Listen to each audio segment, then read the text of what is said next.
bit about the conference, Grant. I mean, the situation we were faced with after having numerous negotiations and with the council team in Manchester was that 60% of the events taking place at the venue we have had already been cancelled.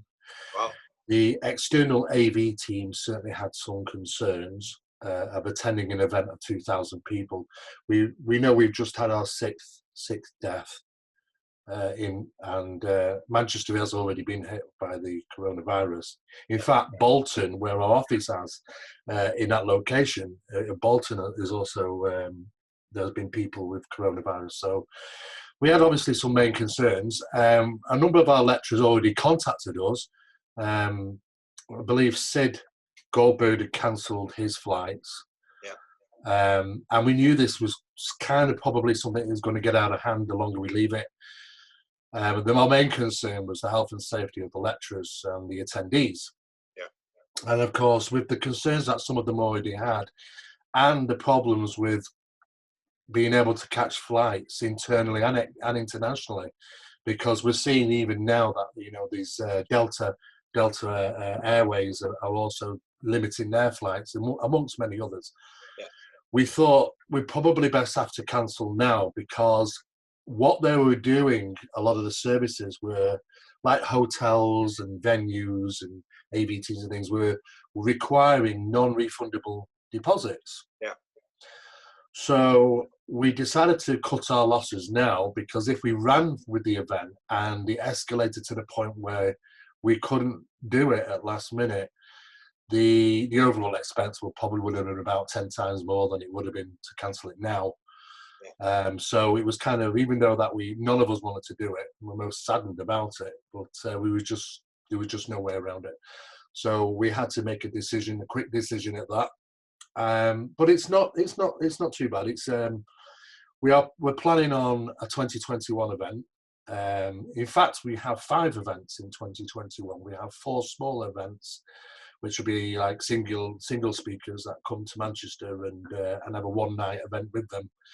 And we have the main event as well. It's going also to be taking place. So it allows us to focus a little bit more on for next year and maybe deliver something a little bit more special. I'm kind of watching the scene as it unfolds and develops, not just across the UK, but internationally. And there doesn't seem to be any let up. In fact, every single day there seems to be a worsening condition, not just for our National Health Service in the UK, because we were suffering with our National Health Service to begin with, before such a virus like this comes along. And now we're very limited to the amount of people we can take into hospitals. A number of them have already put up outside tents and kind of refabricated areas to deal with this situation, because they can't take them into the hospitals. The hospitals are full. There is referencing to bringing in the army to assist. But it is a growing concern, and of course we're only small in the UK, and our National Health Service pretty much was already on its knees, to be honest, long before this virus came along. So though that everybody's trying to remain positive, the realism of it is that it's seemingly going to affect people's lives, and mostly businesses within the UK, and including ourselves and many others. So it's not just the events that we're seeing, you know, which is problematic. The work that we deal with people in overseas and projects and flying to locations is also, you know, being affected by this. So a lot of things have come to kind of a grinding halt at the moment until we can find out what the situation is as it develops. Is it going to get better? And if so, when? A lot of people have asked us, could we have postponed? Well, the problem is that we don't know when to postpone to. We know that's the biggest problem. And for us, the last thing we would want with anybody to contract that illness, because we would feel we'd have a duty of care, especially if it was a lecturer, a duty of care to look after those individuals, even if they're quarantined, which they would certainly have been quarantined, and until that illness passes them. And we would have had a duty of care there as well. And of course, no insurance companies are paying out anything regarding this epidemic, which is across the country. So financially, it's something that's going to hit businesses quite hard. But luckily for us, we'll be able to pull the plug reasonably fast than later. And I think it would have been a lot more damaging if we'd done it later. So that's the kind of the score with the situation. I believe we're the first UFO paranormal or subject related event to be cancelled on a large scale like this. A few people have been in touch with me about that. We also had some concerns because we were supposed to be working along with Victoria to contacts in the desert for May. We do know that there's currently 6 outbreaks of coronavirus people are affected in the Palm Springs area.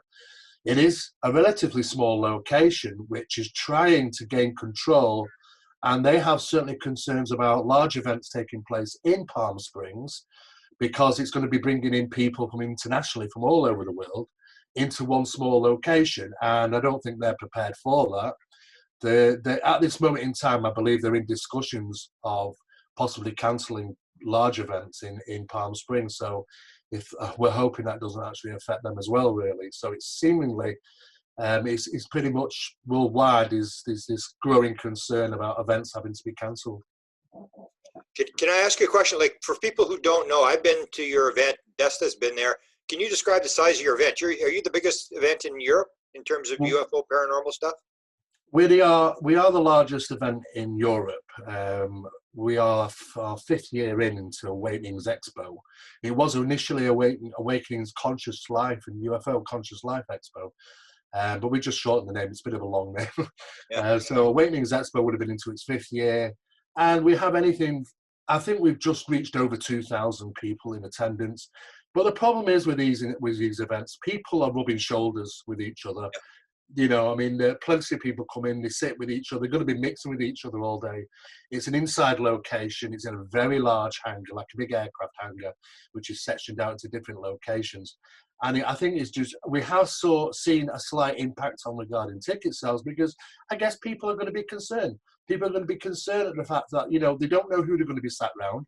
Yeah. They don't need to even look ill to be able to contract that virus from them. They might not even know that they have it. And the incubation, and there's some debate now about the incubation debate, is it 14 days? Some of them are saying 24 days. Some of them are saying 27 days. I think we're seeing altering information because we're having a virus which is mutating is taking place in this virus. They're seeing two strings of this now, string L and string S, which affects people differently. One of the most profound unusual things is that they're not quite sure how it's not affecting so many of the younger generation. It's certainly affecting the older generation. Yeah. So, I mean, as you well know, I mean, in one fell swoop, we don't want to wipe out half of ufology, so we can... Tell me what you're going to do for next year. You got some new plans. You were going to move it anyway, right? We have, yes. We are planning a larger event, which is going to be moved about 40 minutes away from Manchester to Blackpool. And we have a specialised convention centre which is currently just finishing being built for us, which has two very large floors. And we are going to be transitioning Awakenings into Chariots of the Gods expo. Now, that particular expo is going to be looking at not just the ancient aspect, because when we say Chariots of the Gods, it's not just the ancient aspect of this subject, the UFOs, the ancient mysteries. But it also looks at some of the science behind what evidence that we have in regarding, is it just all hot air? You know, what people talk about the ancient sites and the strange discoveries. There's certainly a lot more we're learning now. But it also brings forward some of the most intrinsic and critical UFO analysis along with that. Because it's about where we're going in the future and how we're going to do it, as opposed from, you know, maintaining where we are. We should have a large response to that because it's built on the back of a theme park, which currently starts being built in October of this year in Blackpool, known as the Chariots of Gods theme park, which we're involved in. We're working alongside Media and Invest Entertainment. And it's going to take about 3 years to build because these things obviously do, but we've got the best architects in the world which are going to be coming along. These are the people that kind of build things in Disneyland and stuff. Yeah. And but this particular theme park is different than any other. It's about education. It's about education to the subject. It's introducing to the younger generation. One of the things we've always stood for right from the beginning is seeing where we're going to be in 30, 40, 50 years' time. Who's going to be up there talking about what, you know, on our subject? Is it going to be people in the have that interest in the subject to carry the work on, because we do know that this UFO sequences outlived most UFO investigators when it started. That's right. And if it continues that way, we've got to consider where the future lies in this subject, and to do so, we need to introduce the younger generation. So what we're going to do is that we're going to have, it's very educational, although that we do have some rides. We have an alien diner where people get served by robots, and we have some of the biggest and best technology in the world coming there to show you how advanced we are now in regarding technology. There's going to be considerable artificial intelligence involved. But there's sections such as Atlantis and Inca and Aztec and Mayans and pyramids and Atlantis. There's all sorts of different things there for them all to get involved. But it is a resort. It means that people don't have to leave the location if they don't want to. Everything is all in one particular place.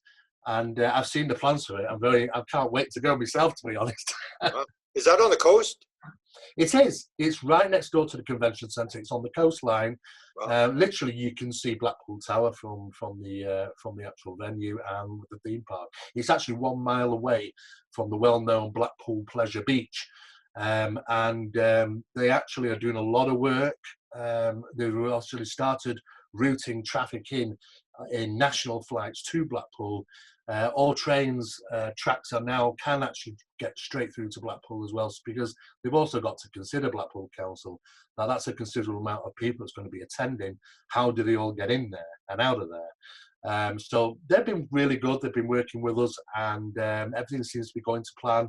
Everything's signed for, and the first brick goes down, I believe, in October. Wow, sounds exciting. You mentioned just a minute ago artificial intelligence, and you and I talked about this before, that you had been involved in bioboards and stuff. What's your impression? Because you know that there's a conference in America next year. They wanted Jacques Vallee to speak there on artificial intelligence. Where do you think artificial intelligence is going? Do you think we're getting anywhere, or? Yeah, well, from what I worked with, it's about 28 or 29 years ago now. I mean, I was surprised. I was a contractor for NATO, and I went in as telecommunications. And after a short time being there, I was introduced to a program which was run by, it was a joint program between NATO and Marconi at the time. And they had new racking systems, computer racking systems been brought in. And we had to have delivered, they were nicknamed bioboards. I didn't know why at the time, just thought it was a nickname. And have these, like a motherboard, like you'd find in a computer. And we'd have to literally fit these into the racking systems, link them up, and literally stand back for confirmation, because what happens is that the signal from the board communicates with 3, as far as aware, non-listed satellites in near orbit of Earth. And they signal back and confirm the connection, and that is made, and it signals and lights up, and then we confirm that, and then we move on to the next one. One of the biggest important things was telecommunications, probably back then. We worked in all sorts of areas. My father worked in those areas as well, in regarding the Guardian Tunnels, the Guardian Tunnels houses all the most important lines in the UK, the Prime Minister's line, Parliament, military bases. So, and they're under lock and key with nuclear blast doors underground. So there is a very complex and high security surrounding these telecommunications.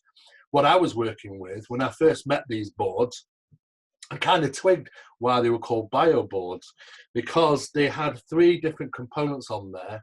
And one as an example was the memory cells, which is a liquid plasma, which doesn't break down. One of the biggest problems we have in the computer industry now is components breaking down, memory cells breaking down, hard drives breaking down, because anything moves, wears.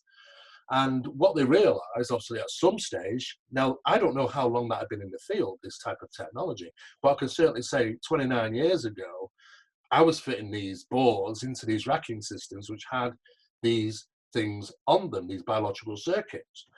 And I thought, well, this is fantastic. And, it's amazing. In a few years' time, everybody's going to have these in their homes. And, of course, we've got all this time. I saved nothing, because part of me working on this program, I had to sign 2 Official Secrets Act, and which I signed, no problem. And because I didn't know what I was going to be doing, I just thought it's just maybe because I know where certain things are or how to do certain things, and that was generally it. Bottom line is that I thought this technology would be out sooner than it was still not out, as far as I'm aware. But I only started talking about this a few years ago when I read an article on the internet about IBM, and they confirmed that they were actually working on these biological boards, integrating biological memory cells into them, and they're going to be available soon. So I saw that about two and a half, 3 years ago, and I thought, okay, well, if they're doing it, I can pretty much talk about it, and I've mentioned it. And it's surprising how many other people I've talked to around and about, which have kind of been involved in similar things, different types of technology, but certainly with integrated biological systems in them. Now, it doesn't surprise me when we hear about from people's experiences, be it UFO or other, that there's a part of that they talk about which seemingly seems biological in nature. Some of these ships, self-repairing, manipulation of metal nanotechnology cells, which can restructure themselves back to a given shape, very similar to the old Roswell foil. We could bend and get back to shape. I'm sure we've probably got all this technology now. I'd be surprised if we haven't. I think we've probably got to a point now, because they're probably so far ahead, we can't even imagine yet what they might actually be working with. I think what we are conceiving the idea now is probably something that might have been in the field for 50 years. And we are finding new things out all the time, but it tends to get drip fed in, it goes to the military industrial complex, and then slowly over a period of years, little bits get drip fed. I mean, we have to suddenly even think, where does sudden technology come from? When we start looking into the depths of, for instance, these, light traveling down a tube at the speed of light, which is information. It's fiber optics. We all know it, heard of them. But that's a massive, massive leap in technology from the days of, the digital telecommunication side. Before that, the standard, before we even went to digital, and now all of a sudden fiber optics on the scene.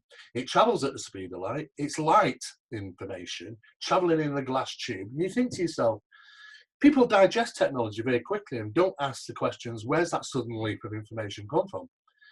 Sometimes when you start researching and looking into those things, you start to find that it lies within the military somewhere at some point, and then it kind of closed door.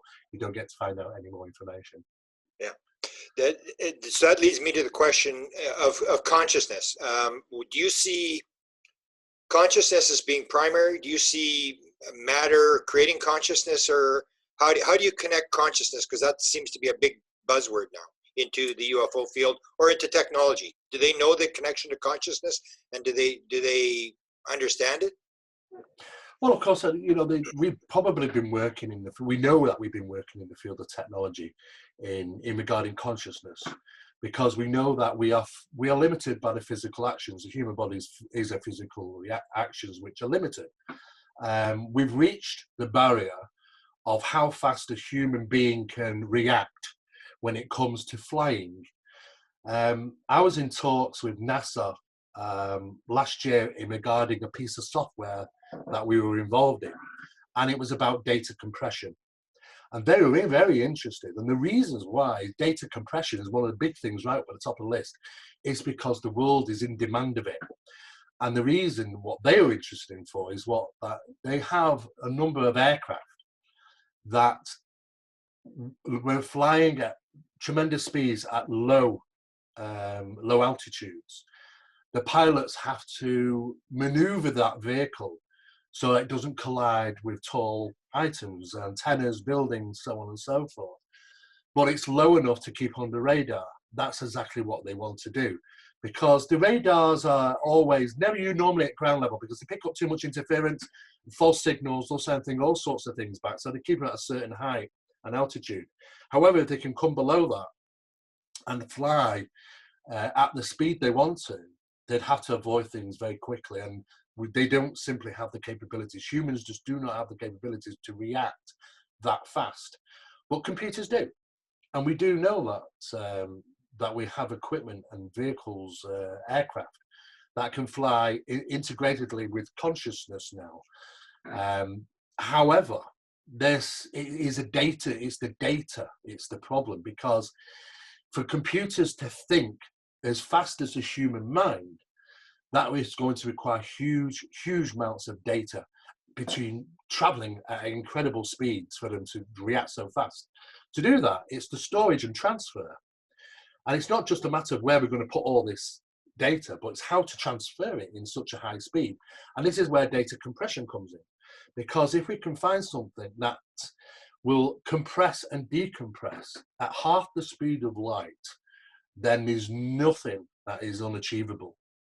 And I think that is where they're going. They said to me, NASA, that they're very interested in the aspect of this being deployed to specialized military aircraft to fly at low altitudes, so that pilots they can literally let the computers do their work, if that's the case. And also really for space exploration, because more and more data is needed on spacecraft.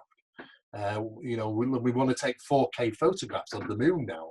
We know how much 4K data takes, but transmission of that data also takes a lot as well. So there's this data big line which they're trying to cross in regarding technology. Once we have a breakthrough in data compression, we're going to see all these wonderful things come to play. Weren't you working on this? Didn't you have something developed you were working on something? Yes, we still are working on it. Because obviously something of such magnitude takes a lot of computer programming, and then it has to go through bench testing and so on and so forth, and under demand. This is known as the Delta Lambda compression software system. And how it works simply is that the larger the amount of information, the smaller the data compression can be. It's a reverse role. So the bigger it is, the smaller it is in compression to send. And it's done through a simple binary code information. It was simpler than, a lot of people overthought it. And the simplicity of this is that it will compress on the fly, which means that the demand, it can be straight away. What that means now, it's got to be tested. And the process of testing and these red tapes go on forever. Wow. But this is, we're surely not the only people out there working on this now. I'm sure there's plenty of people that are working on this type of technology. And we're going to see a lot of wonderful things come forward once we get past this data compression line. You mentioned moving data. I mean, the big thing in America, I don't know if it's probably in Europe as well, is the 5G thing. You hear all these rumor stories about, we're going to fry our brains and all this kind of stuff. Well, I've never heard you talk about it. What do you think about this 5G thing? Do you think it's a big threat like some people think? Well, I certainly agree with most people that anything within those frequencies is not good for the human body.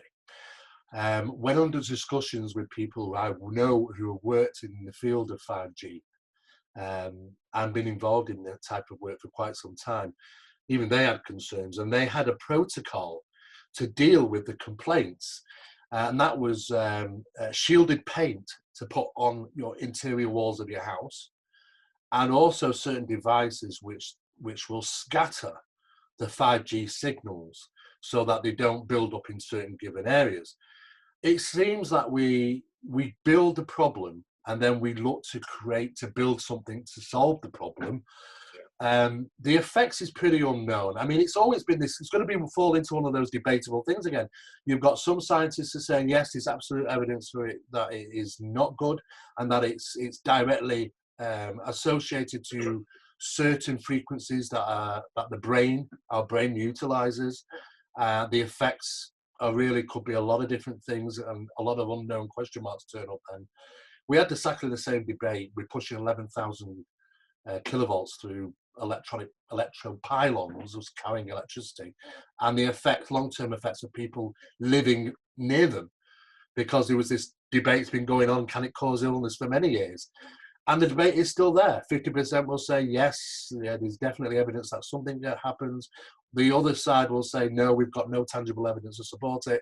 And I think this is exactly what's going to happen with 5G. One thing I can say is that the higher those frequencies are getting, the more in tune and less to be beneficial it would be for humans, because of the amount of high frequencies that the brain's associated with. We're going to start to see people being affected over periods of time. Wow. And in terms of that, we were talking a little bit about, I think I'd sent you a question about antennas and deep space communication and metals and stuff like that. Can you talk a little bit about that in terms of, because I think it was Roger Leir who talked about the frequency of the implant is the same frequency as deep space communication and that kind of thing. Have you worked on that sort of aspect, and can you add anything to that? Well, what I can say is that it's surprisingly quite a number of ufologists didn't start putting the pieces together, because there was about 11 or 12-year gap between the conclusive data obtained from Roger Leir's analysis and the metamaterial analysis that TTSA are conducting, or their research program, Project Adam, I believe. So when I looked at the results, I came backwards and forwards on a few things, because I was actually lucky enough to be in conversation with Roger Leir prior to him passing away quite those years ago. And I heard rumours then, before the initial report was out, that some of these devices these implants are producing an RF signal. I remember saying to Roger that I wouldn't be surprised if one of them's a terahertz frequency. And it was kind of left at that, you know. Turns out one of them is. Especially patient 17 anyway. I mean, there were two frequencies this implant was putting out. One was 137.7 megahertz. Now that 137.7 megahertz is a very precise frequency. What was interesting is that, I mean, I follow technology quite well because I'm interested in this subject for many years. I do know that radio hams, which, I mean, they are fanatical radio hams, you know, and they talk with people all over the world. But there's these signals been coming up, and it's an unusual signal that comes from, well, obviously something in orbit, they're assuming, but it's not listed to any known satellite. And we've had professional people look at this. But the signal, receptive transmission signal frequency was exactly 137.7 megahertz, which is exactly the same frequency. It's a very, very precise frequency for it to be utilizing as this implant. Apart from that, the second frequency, the RF frequency coming out from this particular implant, was 0.5 terahertz. And I was bang on. I knew it would be. Look, unfortunately, Roger was not with us anymore to ask me the question, how did you think, and why did you think it'd be a terahertz frequency there? Because I think some of these things are directly associated with that band of frequency. A lot of the UFO stuff is associated with that band of terahertz frequency.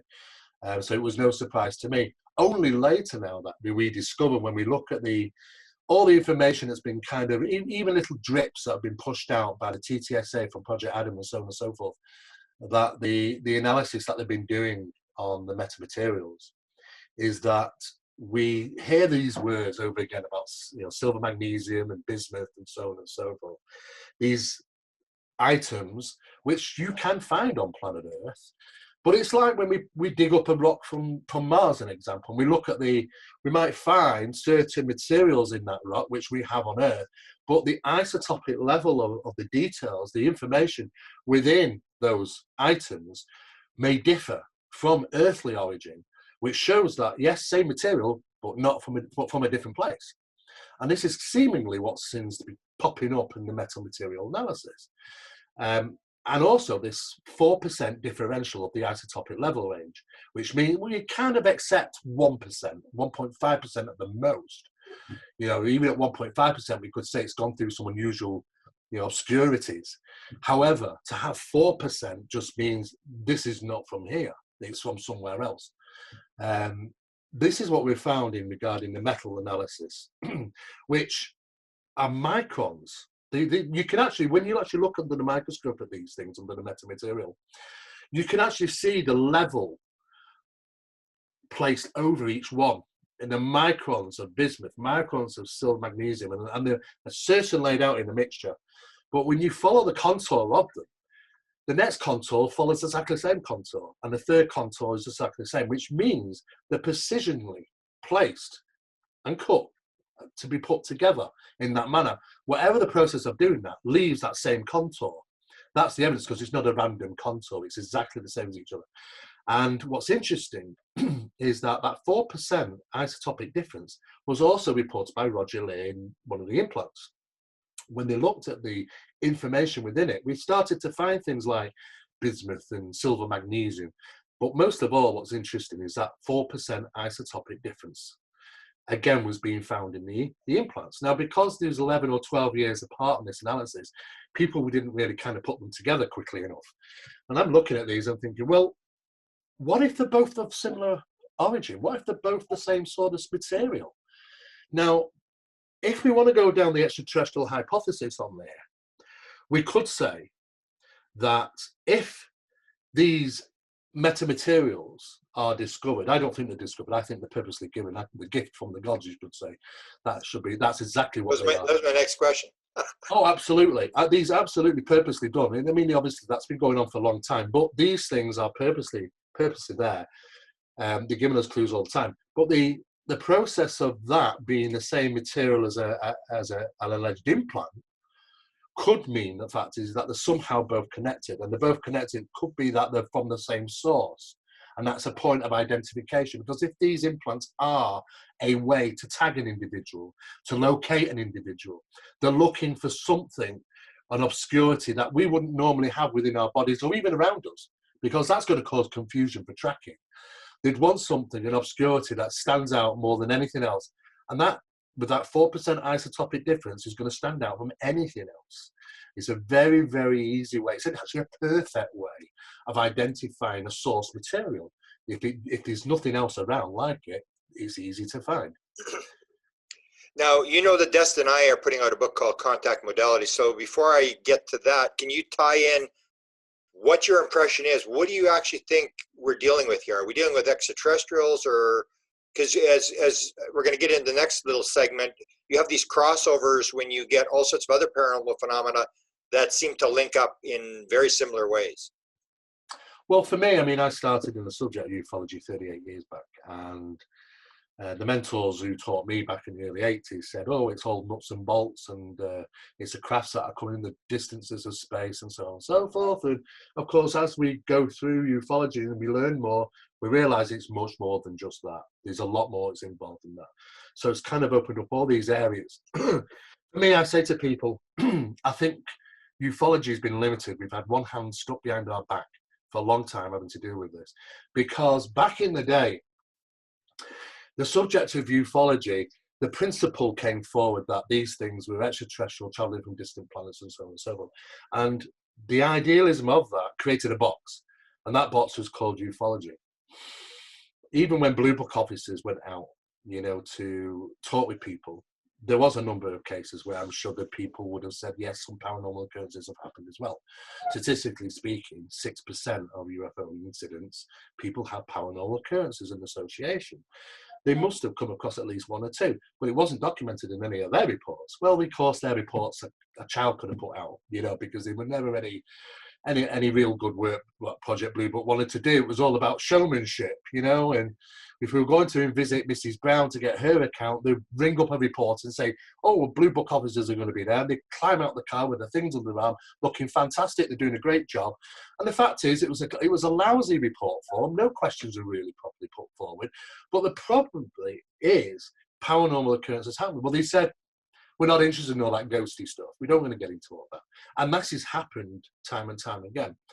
So what we've had is only working within the square box that we've had of ufology and not looking at the other aspects for far too long, which is limited. It's limited us, because I think we would be far more ahead now in our research if we hadn't considered that this is just nuts and bolts extraterrestrial, object coming from somewhere else. If we started early days on that, it would have been great. And don't get me wrong, I think that's where it lied right from the beginning. I think we've transitioned off that map, really. But now looking at the subjects, and now you said phenomenology and the aspects of metaphysical phenomena, spiritual and supernatural, and all those wonderful things, a cocktail of things which are truly reported within the realms of ufology. If you look at it as a whole, I think we're going to start really now we're looking at it whole, we're starting to get a little bit further. That little bit further is to the quantum realities, is to the conscious connection with this phenomena. We're learning a lot more about this phenomena over the last 10 years than we have done probably since the 1930s, and some of the research now is taking us off that beaten path of the idealism of ET traveling from distant stars. This phenomena seemingly has been under our noses all the time, and it's ancient old. It could even predate documentation of any history, as far as we're aware. But it's kind of gone backwards, really. I mean, I think when we look back and we consider the ancients and what they were trying to tell us, our ancestors, is that when we go out and we find these ancient sites and we do up bones, we can certainly find out about maybe how these people lived. But it cannot ever tell us how they spiritually were, consciously. And because they're probably more attuned to that than we are even today, is that their concept and life of what they're perceived around them would have been massively different than what we perceive around us. I mean, we live with blinkers on, but that's because we've been taught to live with blinkers on. And until we start ripping out the side and going down avenues that sometimes are a little bitter tasting, we have to do that. We've got to push those boundaries. And I think for consciousness, it's always been there, but there seems to be a coexistence between the two. From what my understanding is that you can't really have one without the other, though that we have had an invasion of some phenomena interacting with people's lives. When you actually study the people that have those experiences, they are usually a little bit more creative, have a little bit more intuition. This is a kind of a coexistence between the phenomena and those that experience it. There's a combination. And that is a big key to saying how our ancient ancestors may have recognized this phenomena and utilized it, communicated with it. They had methods of communicating with these things on a regular basis. Their lives were governed by sometimes numerous civilizations. Now, we're trying to scramble back to try and figure out how we used to be and how things used to work. And we've got to go back instead of forward. And it's a bit of a problem because as we push forward with technology, this right side of the brain is going to forcefully go, yes, technology, we love it, we want to learn more, and we lose that creative side, that spiritual aspect side of us. And we do know that through the process of how people lived in our ancient ancestors, they were doing things which would stimulate their own brains. Even more so, they were very creative individuals, I mean, of course, they lived a different life, they perceived a different life. And of course, I think that's where this combination or coexistence is stronger in those individuals. I think we kind of go back. It's that science side. It's forcing us away from the spiritualistic side, and we're at terms now with this battle that's kind of going on. Yeah, I noticed that. I know what it's like with myself. Like you're still considered to be like the woo woo. Everybody's into the latest. Who's the latest witness on Nimitz and what did the thing look like and all this kind of stuff. One of the things that kind of surprised me, and Desta brought it up, I knew you were sort of into this kind of stuff, but she told me that you have a massive collection, that you've been doing not just UFOs, you've been doing all the paranormal phenomena for decades. Is that true? That is true. Yeah, I mean, I came out of ufology, and because to be honest with you, Grant, I kind of exhausted everything I could learn. You hit a limitation, and at that time, there was nobody talking about consciousness and quantum physics and stuff at that time. So I immersed myself into the field of paranormal and parapsychology, sociology, and numerous other different educational courses. And I found myself joining a number of specialist teams. And over a period of, say, 17 years, I was involved with a number of think tanks, 6 experiments which have not ever been released to the public, and I don't know if they ever will do because of the certain information that it consisted of has a problem with how people are socially developing regarding religion, because that's a big problem. Religion can be a very big obstacle here. And sometimes to fully understand something, you've got to there's only so much you can hold in that glass. You've got to empty some out to fill it up. And some people are just hold on to things for dear life and willing to put anything else in there because it's filling up and overflowing. So they just kind of say, this is the safe zone. I'm going to keep, this is what I feel. This is what I know. And I'm going to stick with it. And that's the change. That's the problem here that we mostly have is with our own selves and our understanding of how the world works. And I was involved with a number of research institutions experiments in regard to instrumental transcommunication, what we're really conversing with, and how this interlaced into numerous different phenomena, including UFO, aerial phenomena. And when you actually go back in time, you find the starting points are within the paranormal. You could say it's in the paranormal box, you know, the metaphysical, spiritualistic, mediumistic aspects of life was where this phenomena, the alien or extraterrestrial beings or interdimensional beings originated. Long before people were talking about UFOs, though that we have had aerial phenomena for a very extremely long time, these so-called contact cases and people talking about beings didn't really originate until after those incidents started happening. And there was a early mediumistic circles which were communicating with beings which were said to be of human origin, and that's traversed into the alien contact cases. Of course, when you do, did they describe themselves as extraterrestrials or interdimensionals or anything like that? Yeah. In fact, both actually. They describe themselves as interdimensional beings, and they've also described themselves as extraterrestrial beings. Wow. There is also, seemingly, from what I can tell you from the experiments, is that there was a hierarchy, there's an order, and there are some which seem to govern. The process of seances are random. You know, everybody can do them. You know, people do them quite, you know, some people have been doing them regularly. But they're really only toying with it, to be honest with you. When it gets sanctioned from the other side, okay, that's when things start really developing. Now, the difference between unsanctioned and sanctioned means that when you have, and this has happened on many occasions, when there's unsanctioned sittings that have taken place, and we're having communications, but then something invades the circle, describes themselves as lightertons. Now, that's a very unusual word. I've not come across that. The only nearest thing I can even find of it is an old reference in Roman days, and that's about it. But lightertons is a very unusual word, and that's what was given to us.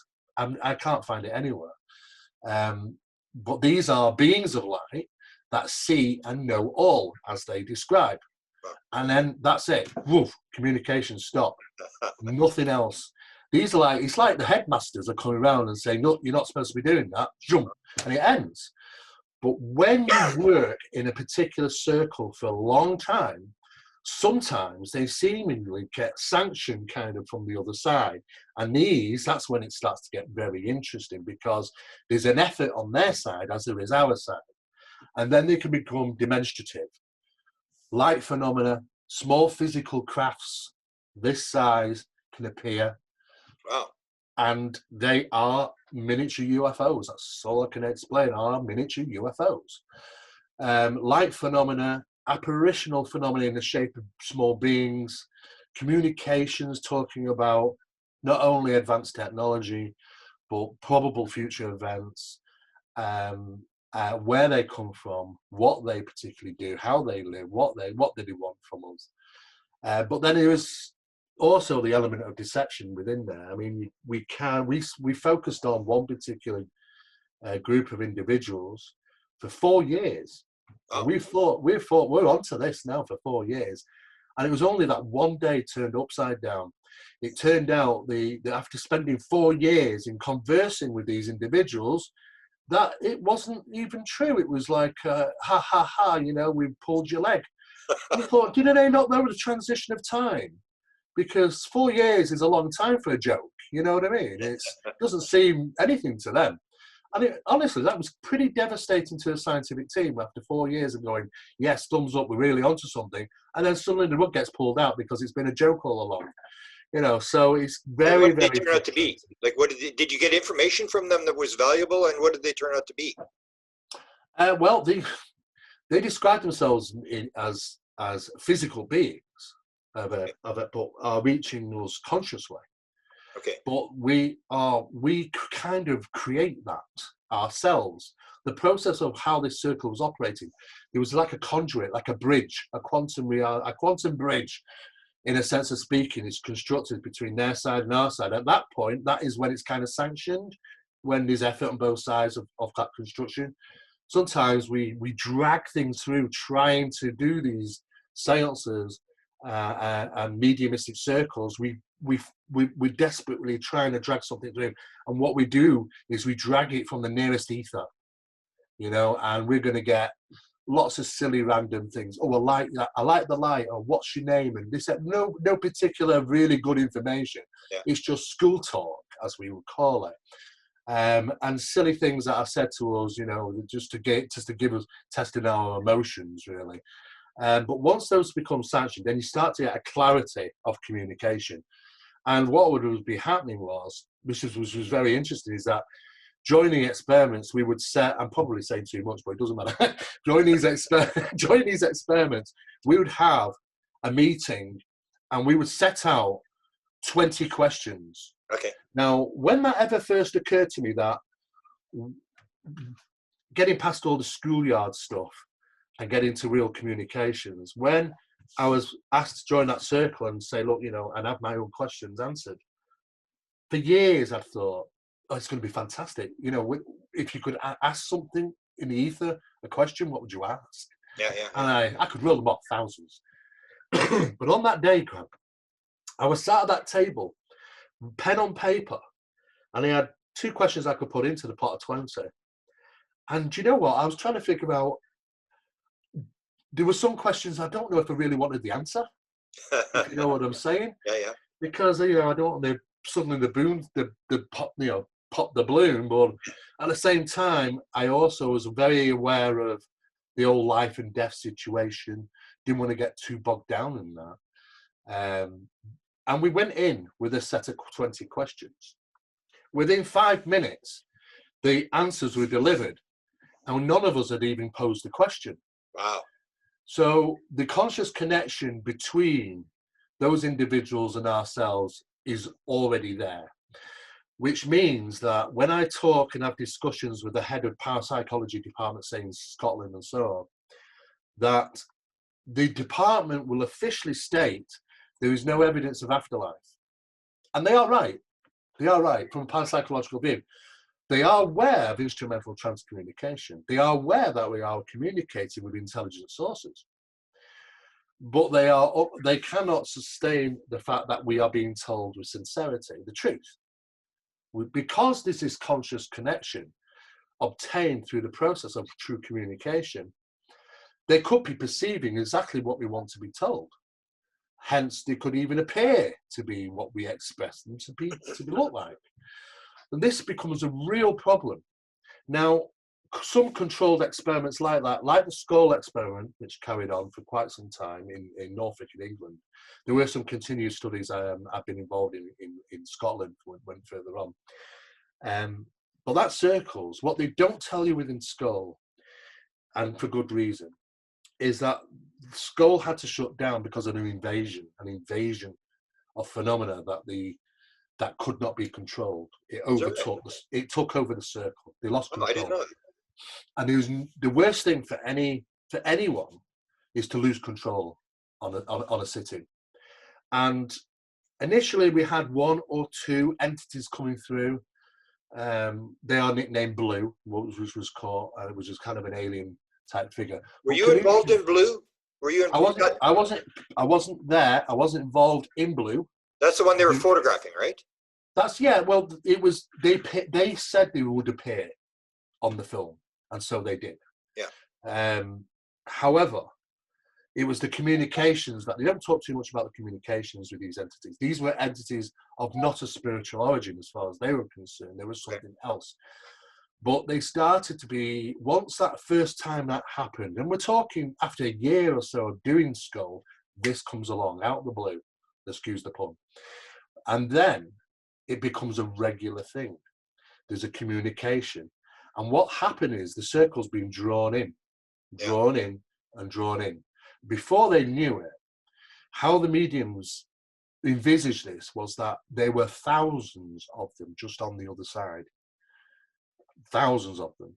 And this is when they just completely shut. They just said, that's it. We've lost control. The control's on the other side now. We've been manipulated. The circle's been manipulated. And that was the end of that. though that I was involved in some of the continuous stuff in Blackpool, which is absolutely fascinating. Those communications. What's interesting is that you can pick it up from there. It's very strange. You don't have to kind of build it up again to the process of that. Sometimes you can pick up wherever they left off, because there's seemingly something within us ourselves that can reach out and communicate with a source, and that coexistence brings the two together and build a relationship. As long as that relationship's strong, communications will continue. However, though, you've got to watch out for the swing, the control, because there are other entities, though that it was never said that they were, that they were bad. There was never that. There was just a concern of the control over the circle. And they didn't know what to expect. They'd already had at that stage physical manifestations take place, purposely, as acts. They were also taken from one side of the room to the other, including the 6 people, the chairs. They were sat on the table they were in touching, and none of them were aware that they'd all moved, the tables, the cells, the chairs, to the other side of the room. None of them had realized that. Only after the experiment. And that point, it was described to them how the process took place and how the blueprint was manufactured on their side to do so. Because apparently there was a blueprint that has to be created for them to take those actions. And it's an equal and opposite reaction sort of thing.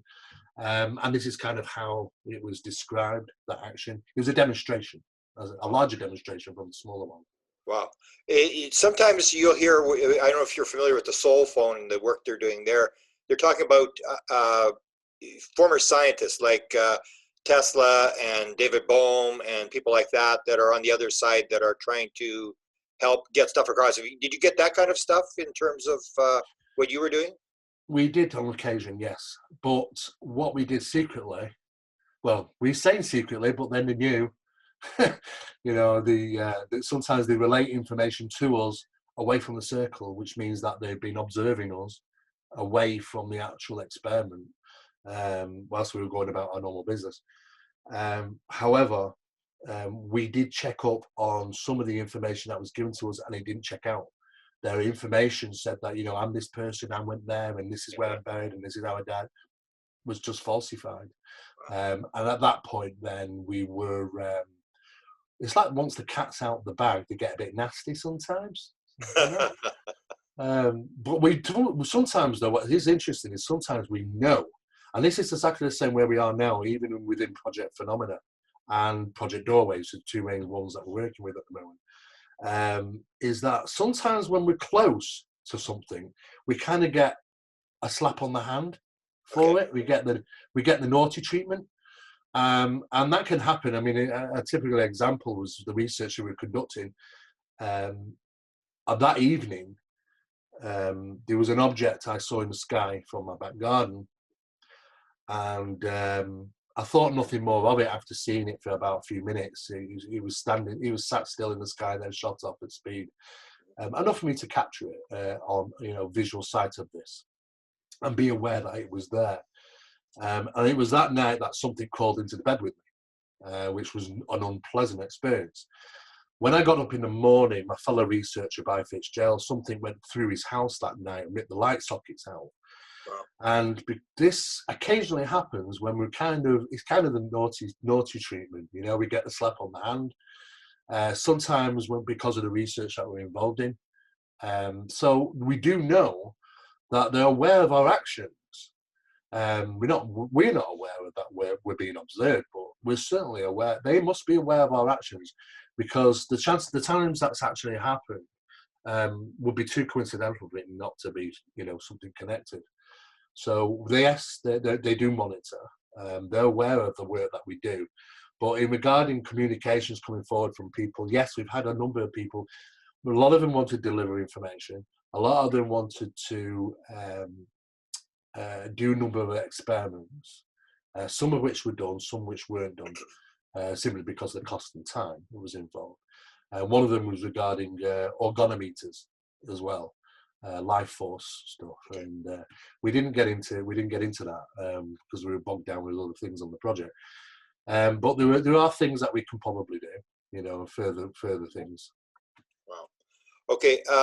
Again, we go back to, I asked you about who's behind the ET thing. So you spent a lot of time dealing with this sort of paranormal phenomena.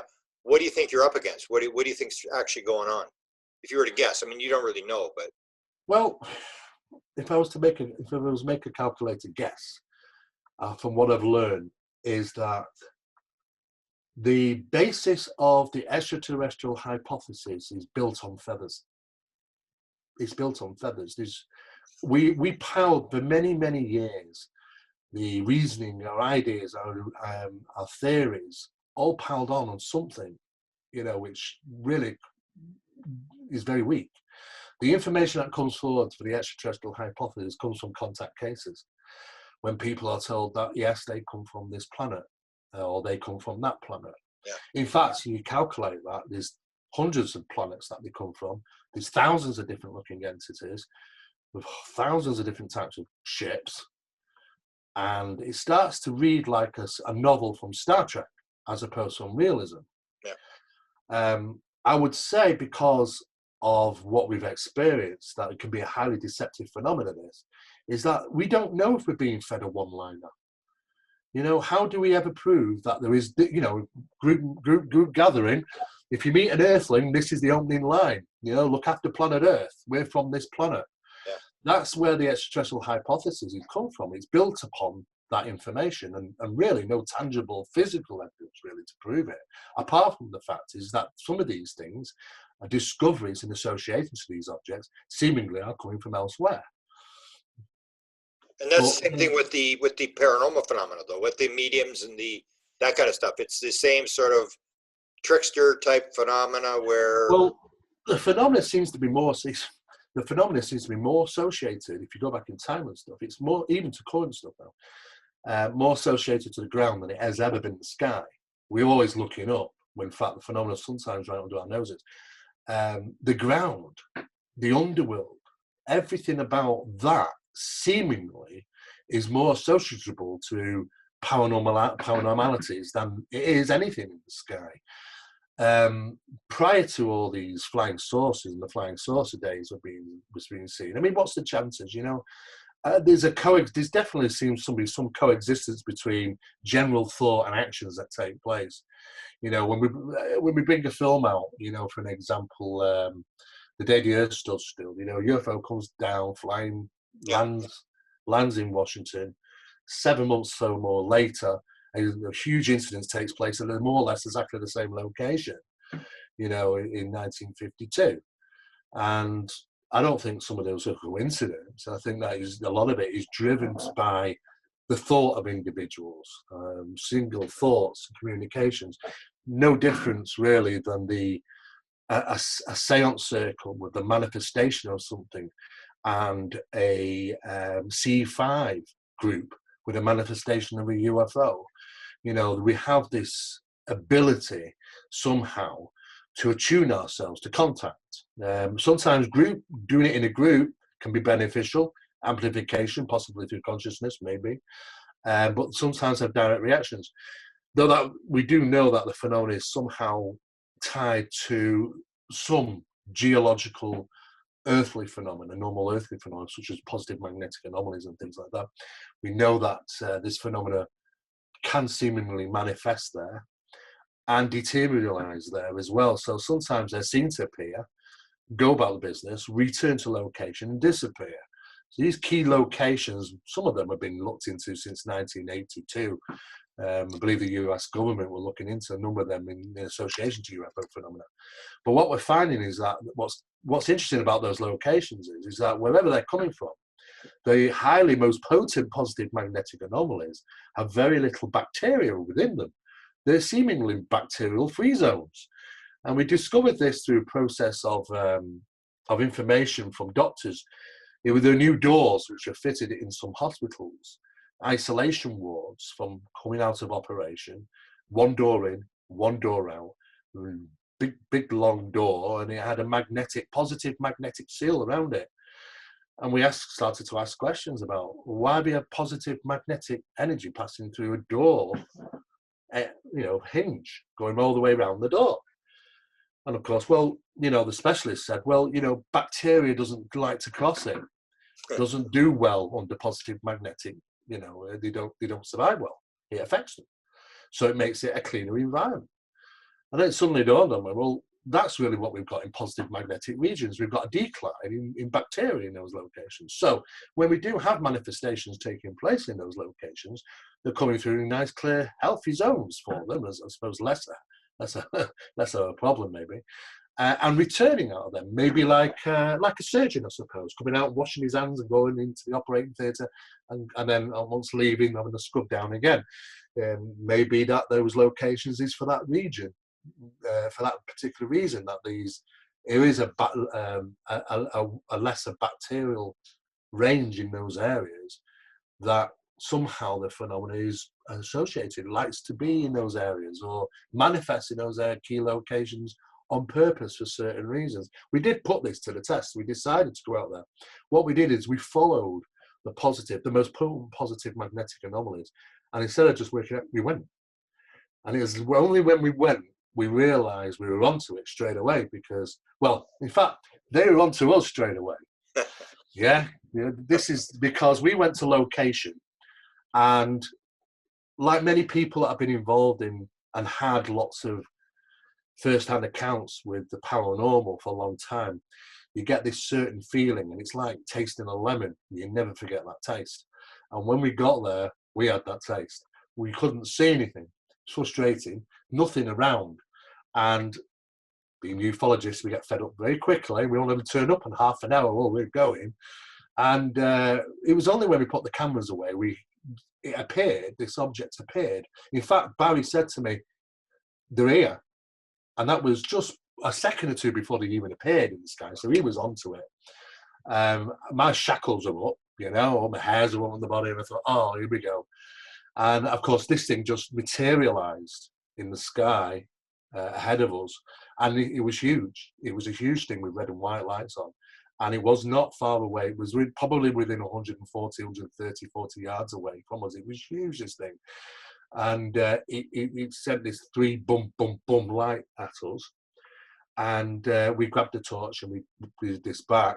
And it jumped, it collapsed. It went, and it jumped and collapsed and it jumped. So what we're seeing in size comparison seemingly can be small light phenomena. And that's a physics that we will not get our heads around for a long time, I don't think. That something of small light phenomena can suddenly go like this and be a structured craft of large size. Wow. And that's what this phenomenon represents. It just does not fit into the physics that we know. But we knew we were onto us. And of course, now we were clicked onto what they were on. So we decided to put that to a test a few times. Different places, Bolivia, Peru, desert Palm Springs. There was a desert up there. And the same sort of thing happens in those locations. In fact, on two of those locations in Arizona, they were kind enough to pose for us for the camera. Wow. They were amber coloured. We call them amber gamblers. It's just a name we've given them. But the frequency they're producing is a terahertz frequency around themselves. It's measurable, and it's the same frequency that's been measured with the light phenomena around Hessdalen, Norway, the Valley of Hessdalen, where people will say, oh, well, it's just lights coming from the ground. It's oh no, these things are not that. Yeah, a lot of people would love them scientists to say that, but that is not the case. These things are interactive. They're intelligent maneuvers. They change shape, direction, and light coloured, and sometimes are shaped into triangular patterns and so on and so forth. And there is, when you talk, because this people didn't do, they didn't go down to the village and talk to the people. Go down to talk to the people. They're having paranormal experiences. They're seeing entities. They're seeing all sorts of different things.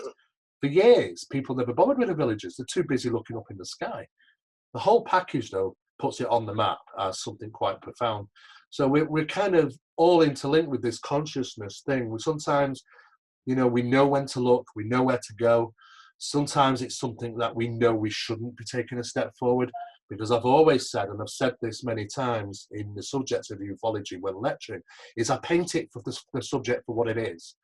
You know, it's not always love and light, and it isn't always bad. But at the end of the day, how do we recognize that difference? We do know phenomena can glamour, put on a wonderful light show. And sometimes people are taking a step forward and not looking. It's like the magician's hand. They're not looking what's going on behind them. We've been in locations when it has turned not good, when we've had dark shapes going on, rushing past us at incredible speeds. And we can hear them. You know, sometimes we get glimpses of them. Put a wonderful light show up on here, though, at the end of the day. But your body tells you. And I think the biggest problem is that refined sugar business. When we have refined sugar, it disconnects us. Now, refined sugar is in everything. It disconnects us from our fight or flight responses. Wow. We're completely unaware of how to act. Now, the skin, which covers the body, is one of the biggest organs that we have. And it's there for a reason. And it tells us the information there. When we have that sensation, when the hairs go up on the back of the neck or on the arms, that's it telling you something. It's telling you that you might not see it, you might not hear it, you might not feel it, but it's there. And people need to listen to that old survival sense and react to it, you know, until that diminishes, because it's the body's warning devices. Sometimes when this phenomenon appears, you're fine, you know, you feel okay, it's great, it's wonderful, and you can kind of go on to interact. But people don't know what lines, how far to cross that line, because sometimes not all experiences are good. Sometimes people go on to be plagued by upsetting experiences because they've gone that little too far sometimes. And I think you have to understand what side of the coin sometimes you might be dealing with before jumping in the pot and saying, you know, and swimming amongst them. Because I think it can go either direction sometimes. We know that from historical documentation of cases throughout the world, that sometimes it isn't always fantastic. Sometimes it is, you know. And Jonathan, I think it was John Keel that talked about, he mentioned it first in the book called The Eighth Tower. And I know Jacques touched on this as well, about these, he called them ultra-terrestrials, or interdimensionals, as Jacques might say. But one of the same, seemingly associated sometimes with maybe light frequencies. The infrared, we know in the paranormal phenomena, when we have paranormal occurrences taking place, we go through a number of routines. One of those routines is flooding the area with ultraviolet light. And you really don't, the naughties, we say, the naughty guys, which are upsetting people in their homes, don't like ultraviolet light. They really don't. And sometimes we can rid the home. What's interesting is that sometimes they'll hide in a place where the light isn't, and we'll ask the people, how's things been? Oh, it's been great, but you know, now and again, I said, have you got the AV light on in every room? And he says, well, no, they've got one room and it doesn't. I said, put it in there because they'll retreat and then come out. And that's exactly what they're doing. He rid the whole place of any disturbances quite quickly by just using ultraviolet lighting. They don't like it. And this seems to be something more from the infrared side, that realm of radiation of light frequency. A lot of the nasty little things in paranormal cases and which cause problems for people will seemingly lie in that range. And the attribution to them being increased can be done by infrared light. And what's the first thing these guys go in? You get these amateur guys going. They're going to flood the area with infrared because they're going to use infrared cameras and all that. Oh, it loves it. It'll put on a lovely show for you for that. Well, people want to get rid of these nuisances sometimes, and they can be a bit latchy. So we do know there's that side of the thing. But equally on the other side, there are people that claim that they've had very great angelic or spiritual type experiences, and they'll go with that. But I seemingly seem to be more on the ultraviolet side of things. There seems to be a balance between the two. And John Keel touched on this many years ago. And, you know, funny when he brought that information out, people really didn't look at it. They thought, what are you on about, you know? But it was quite an advanced way of thinking, really.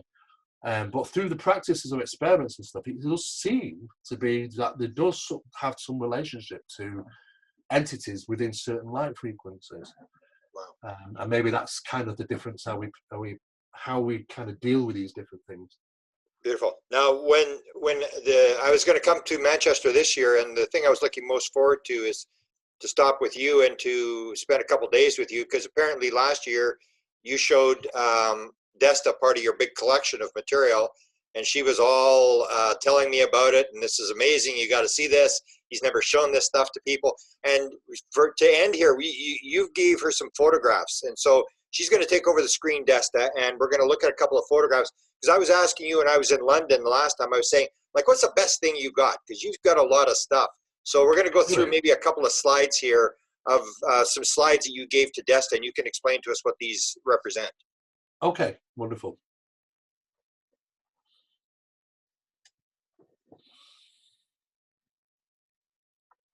Okay, so we can see here, this is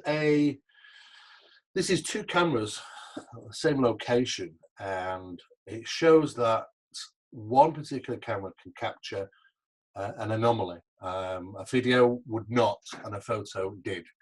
This is a dual camera system, and what you'll find is sometimes that it demonstrates the fact that the manipulation of the equipment is utilized. Now, the phenomena interacts with equipment. We're equipment at the end of the day as well, but they interact with equipment. They can manipulate equipment which cannot conceivably be explained. We at this time were sponsored by Olympus, of all people, the manufacturers of cameras and audio recording equipment and so on and so forth. And these are the guys that can tell you, if there's any explanation for this. The bottom photograph shows a shadow figure. I can only really describe it as that. The top video capture was at exactly the same time, doesn't. So it shows that there's a manipulation on the photo, on the digital photography, and not on the video capture, which demonstrates what we were trying to prove here, is that it's not a matter of people randomly photographing or videoing something. They can manipulate the equipment themselves and manipulate the individuals that have that equipment. And the process of how they kind of doing that is unknown. And we're always going to have this problem. I mean, here's a typical example. When we utilized a certain recorder, which got some exceptional results on, it was Olympus 650 something. When we put that information out, Olympus was inundated with sales for this 650 audio recorder. So thousands of them. But then people came in and said, look, contacting us, this is no good. It doesn't work. And we were trying to explain to people, it's not the equipment. Sometimes it's the hands that the equipment's in. And that's what's really important about sometimes who's in the presence of when these videos and photographs are taken is more important than the equipment itself. And also is the fact that is there a connection sometimes between those individuals and the phenomena, because sometimes the two go hand in hand. Anomalies get caught. We've heard this before. I mean, years ago, there's women who were capturing on 8mm film. Dorothy Izak was one of them. Stella Lansing was another. And they were capturing otherworldly phenomena, UFOs and paranormal stuff on 8mm camera. They suddenly jump up and go and film it for no apparent reason, point up in the sky, and hey presto, they've got wonderful things on there that not even science could explain, of apparitions, people, light phenomena, UFOs.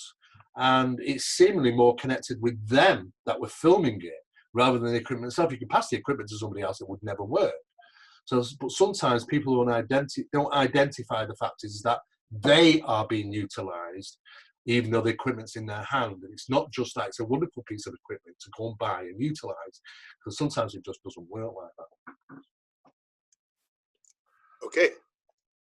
Oh, this was a photograph that was, this was taken 6 seconds, I think it was a part of these particular photographs.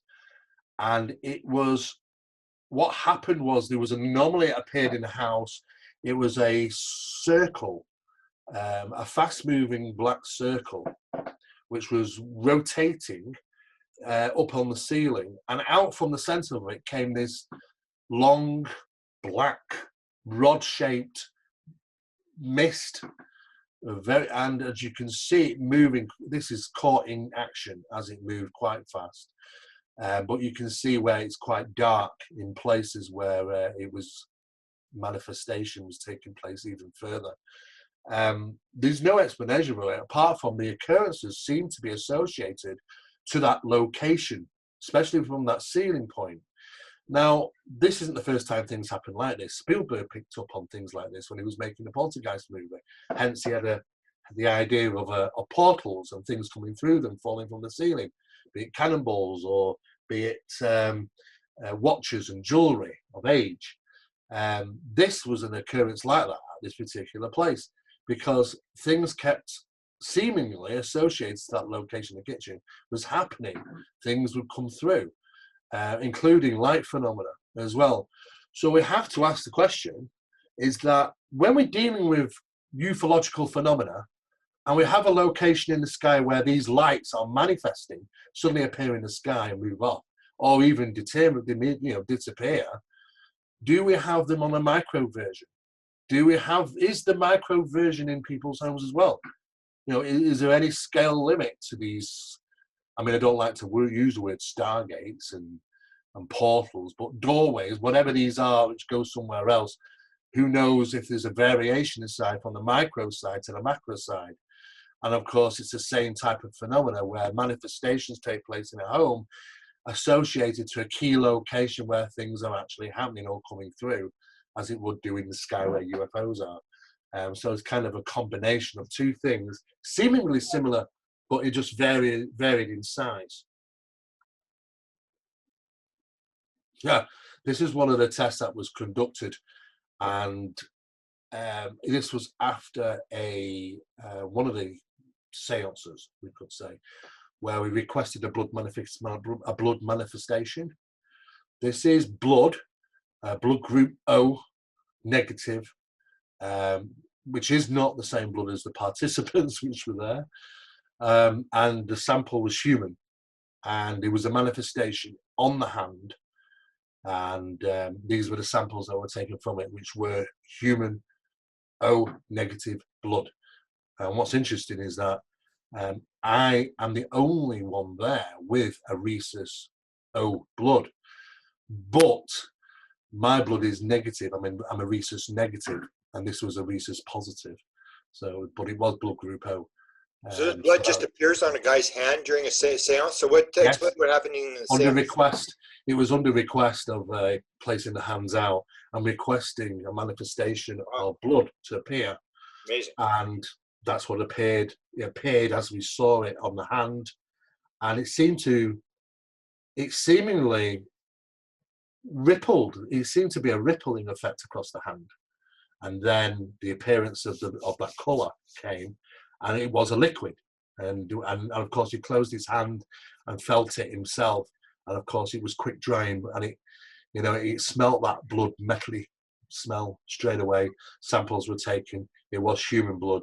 It was blood group O positive, but none of us there had O plus positive blood. I was the only nervous one, but I have O negative, on a rhesus negative. I'm one of the strange 15% of the people on the planet that have the strange blood. You mentioned to me that the mediums you use don't like to be called mediums. Is there a problem with them? So I guess they're all unidentified, and you just work with them privately? We work with them privately, yes. There's only a handful of them which are quite happy to put themselves in the public domain. Some of they don't, the word medium is kind of got a bit people showmanship type thing, and people go and getting readings and those sort of psychic nights and stuff. But these are people which are not like that. They don't spend their lives. It is just an extra senses that they have, but they don't use them all the time. But when they participate in certain things like this, it has to be a building up of time. There's a relationship. In other words, the people around who's sitting, you need to understand that person. You need to know what they're thinking, how they're going to react. You need to know these people very well over a period of time for a mediumistic circle to work. because you have to rely on each other. There's an imbalance, and if there's that imbalance, then sometimes you'll find that some circles just collapse and don't work very well, and they start to pull in the nearest things from the ether, which is just all the rubbish stuff coming through. You know, Uncle Jack says, I don't like you, and random comments and stuff that don't mean anything. But this was under control experiment of a request of a manifestation of blood. And this was the manifestation of blood. And the samples were taken on purpose to find out what type of blood it was, because we didn't know it was human blood. We just a manifestation of blood was requested. And it was in fact human blood, yeah. Beautiful. That's just a single photograph. You can see it looping.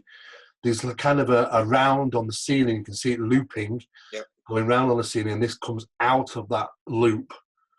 And this was at exceptional speed. Luckily, we had a high-speed camera to capture that. Did you know what was there? Did you know to take the photograph? The cameras were left running. There was nobody in that. It was a lockdown location. Okay, I see. So we were unaware that we actually caught it until we went back and looked at it. Yeah, and we can see the metadata there of when it took place and the 6-second period of the incident. Oh yeah.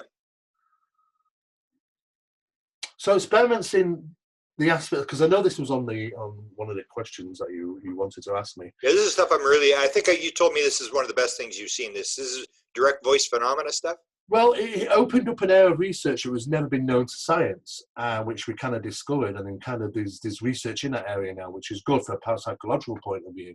So we do know that what's most important for us is that we are creating new areas of developmental research. We had, and like I say, we were sponsored by Olympus at the time, so we're utilising all their equipment, and it's great when we are sponsored by Olympus, because you can take that equipment and take it to them and say, tell me how that happens.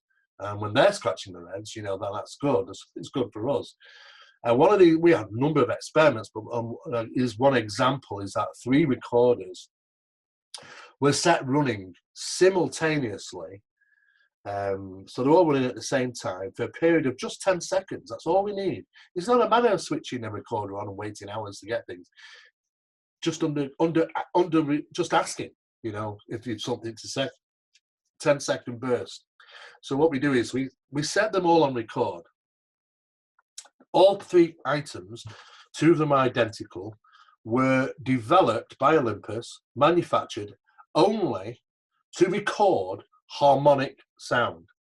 I mean, you have to question, why would anybody build a recording device which records lower or higher than harmonics? Okay. Because we wouldn't hear it. You know, so why would we want to record it on these devices? So they're set to record, say, from the 20 hertz to the 20,000 hertz range, which is the limit of human hearing. And we would assume anything that's captured on them is going to be harmonic. That is within those frequencies.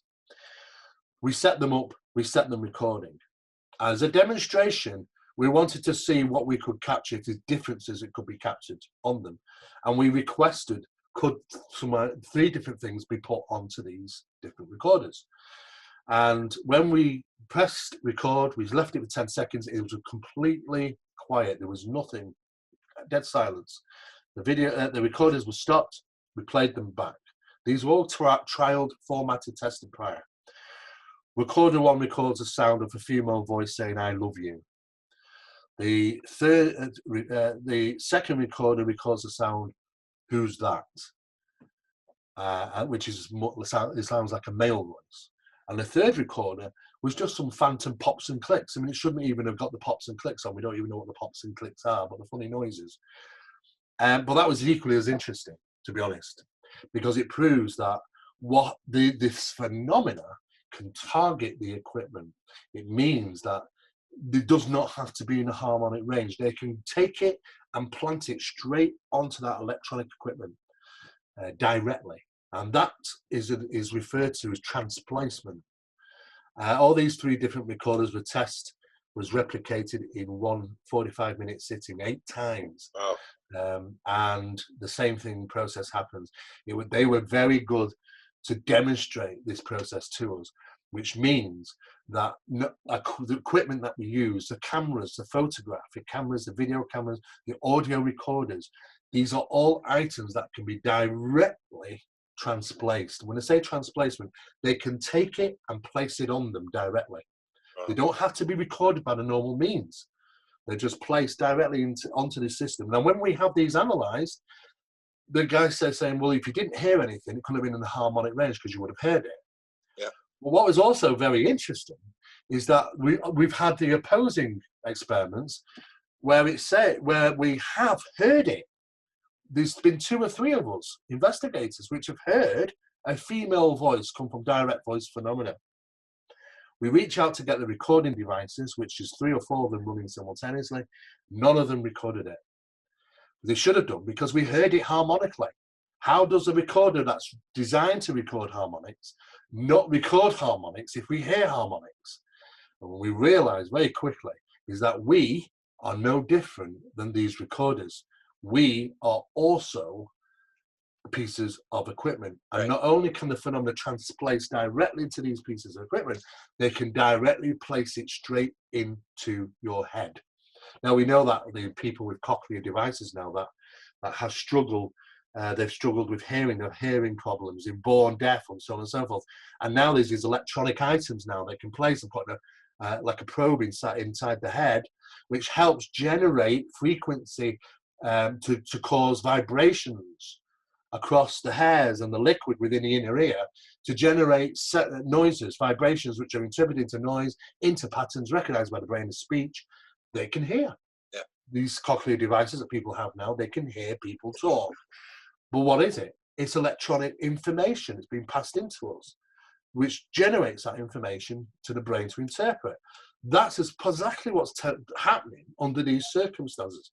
When it affects the individuals, when we hear something, a direct voice phenomena, we might not be able to record it because it might have been transplaced directly to us, yourself or on somebody else. Yeah. Or sometimes it might just be one person. But sometimes they can do that directly, to transplace it directly into the individual as opposed to just the equipment. That's an interesting point, because I remember, Paula Harris in the 2014 event, they were in the Zendra at Mount Shasta. And what she reported to me was there were 7 people in the Zendra, but all 7 people had different experiences. The being Yes. was there, but they were all hearing different messages, almost what you're describing here. Yes, exactly. It's a targeted form, which is referred to as the study of transplacement. It's how the phenomena gets transplaced somewhere purposely. Amazing. This is just some of the sittings, experiments that we've had. This was one of those recorder settings. You can see that we're running trials and tests. We've requested singing, and we've had singing. We've requested information. They provided information. What's interesting, there's no delay on information. It's as if like they always know what the information is. It's like they've got this Akashic record in front of them and they just pinpoint anything, any answer, whenever they want. And no matter what you might ask them, there'll be an immediate response. I don't know if the response is true, because you can't ask about secret information. Somebody once said to me, well, ask them what's at Area 51. I said, yeah, but when we get the response, how do you know? No. That's the problem. We've got to have something checkable. Checkable, yeah. And so we have to stick with the more mundane, unfortunately, but we have done that just out of curiosity, and we've been told some interesting stories. Can I ask a question about, do you have to set a sort of an environment you need? Like you hear lots of times with like Mission Rama, people will do the sort of the chanting and the oming, and in seances they'll sing songs and stuff. Do you have to create an environment to get this phenomena to occur? Well, that depends on who you're with. I mean, what most of the time we're with, when you say they don't get called mediums, most of them are referred to as catalysts. Catalysts are people which have a profound connection with the paranormal for all their lives. These are people which are from very young, are clairaudient, clairsentient, clairvoyant, clairaudient, clairsentient, all 3, clairgoscient, the lot. They have everything. And they have the uncanny abilities to converse and draw direct voice phenomena from the air, PK abilities under request. So we utilize these individuals when we're with us. So it makes it very easy, because where these go, the phenomena goes. Now, sometimes the phenomena that can be tapped can somehow converse with phenomena in location. There's a communication between two forms of phenomena which takes place, one which is attached to an individual and one which is on location, and the two can meet sometimes. So you can kind of obtain information from third hand as to what sort of disturbances might be taking place at one particular location. But it's really down to who's there. Sometimes going through the normal process of what you're kind of doing is trying to build the circle. I think that's kind of what you're referring to, is when you're doing this from the beginning and you don't have a catalyst, then sometimes you've got to build a circle. And building a circle means that you've got certain energies that have got to be generated, and they've got to be shared between you all for it to be better, to be successful. And that sometimes can be utilized in different ways. Some people, do sing, and they generate certain harmonics and generate a certain emotional feelings, and this helps build the circle. However, if you introduce a catalyst, sometimes you can you don't need to kind of have to do all that. Sometimes that door's already there for you sometimes.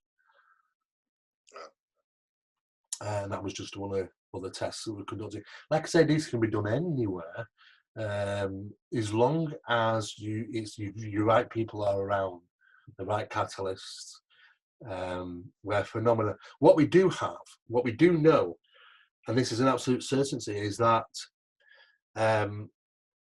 the weather conditions do have a play on being on successful direct voice phenomena. Direct voice phenomena is hindered by bad weather. Wow. Which is when you've got, it's just quite funny, because the old Hammer horror films would always say, oh, the most paranormal nights was always during a thunderstorm, but it does actually hinder paranormal occurrences. The amount of electricity in the air, static electricity in the air, does hinder the phenomena. Sometimes it's good to have a baseline, a room where it's discharged, a little bit like a Faraday cage. Sometimes to get purities in communications. Wow. That was when I was just introduced to the program, and I think there was 18 tests carried out that night, and that was the first time I'd witnessed those 18 tests. It was quite funny, because I was trying to find hidden wiring and all sorts, and and it was only after a period of time. The first time I was not impressed. The first time I thought I'd been invited to a circle that was a setup, and they'd spent many months in perfecting this to fool me. And I was that impressed. It kind of went the opposite direction. I thought it's got to be a hoax. It can't be real, what I've experienced tonight. And it was only through the process of continuing the studies I realised, yes, it was real. But at that time, I remember leaving early and shaking my head, saying, I was absolutely, this is preposterous. I'm not having this. After spending so many years in the subject, and suddenly it's something to be delivered of this standard is unprecedented. You don't normally get that chance, and I didn't accept it first time. In fact, I left early and walked out. I was angry. I thought I'd been set up. It was only when we continued, I realised the phenomena was in fact genuine. Wow. So there's really kind of three ways this kind of works. On recording devices of any sort, all electronic devices are recording.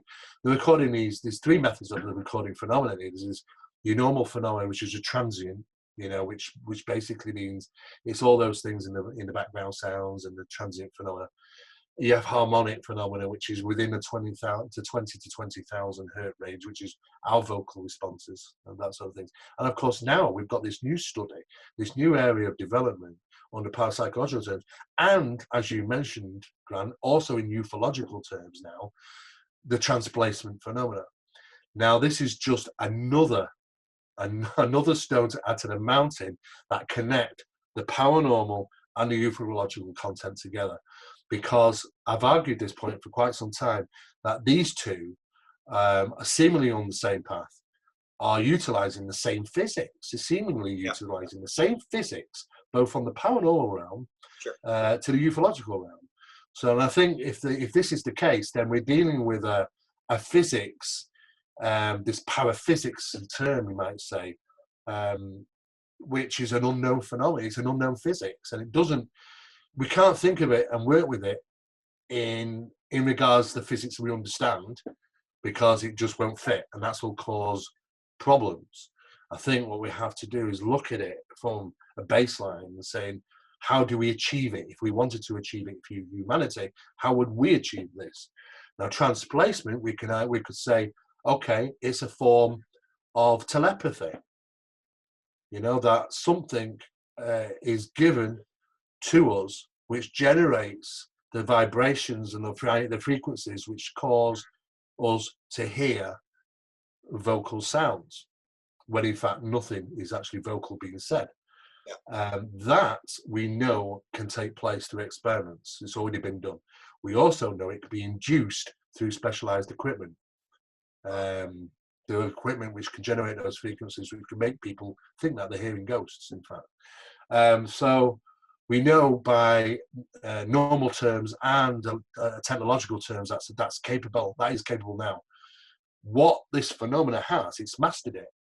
It's mastered us, because we have all the mechanisms and all the switches within us for we to go, fantastic. You know, they communicated with us by telepathy. They manipulated us by paralysis. You know, all these mechanisms are already within us. They've just mastered how to use them. Wow. Okay, I have one final question, and then if Desta has a question, we'll just turn it over to Desta. But you've given us a couple hours. You are an absolute wealth of knowledge. I mean, it's just impressive. And I'm looking forward to being there next year and to interact with you again. My final question to you is, what do you think? I mean, there's a lot of sort of infighting in UFOs, whether we look at sightings or whether we look at this or that. Where do you think the UFO community would be best to place their resources in terms of trying to figure out what we're up against here? Go back in time, really study what our ancestors were doing, because, you know, they were very clever. They were utilizing metallurgy and alchemism for the digestion of certain materials, which would help them communicate spiritually with other realities. They've been doing this for a long time, but it was kind of kept for the hierarchy, the pharaohs and the kings of old, you know, the high priests, and it was a secret that wasn't really passed down to the you know, the non so righteous, should we say. But that process was done worldwide and continued for a long time. That they were communicating with other realities. They assumed those other realities were godly, and then sometimes they appeared to be so. I think they had a direct, more relationship with this phenomena, which is interesting because the current phenomena we now know for it to be, is still has a relationship to ancient sites. Some ancient sites are still very much active and still associated with this phenomena. And what's interesting is when people see these manifest near ancient sites, if they don't write it down, sometimes they don't even remember the incident by morning. Sometimes they literally we only get the report from these people because they made a note of it, or they talked to somebody about it, about what they've just seen over this. Because by morning, they've got no recollection of it until they talk to the daughter or they see what they've wrote down. It's literally been snatched from their consciousness. So it just shows how well we can be manipulated by this phenomenon. It's seemingly everywhere. So I'd say if we're going to focus, there's the science side of things about what we're learning about analysis, about some of these objects and strange things which have been given to us. But I would definitely say, you know, look at the combination between the paranormal and ufological, and look at the paraphysics, the power mechanics of that, because there's a study just aired itself in the mathematics and the physics of this phenomena.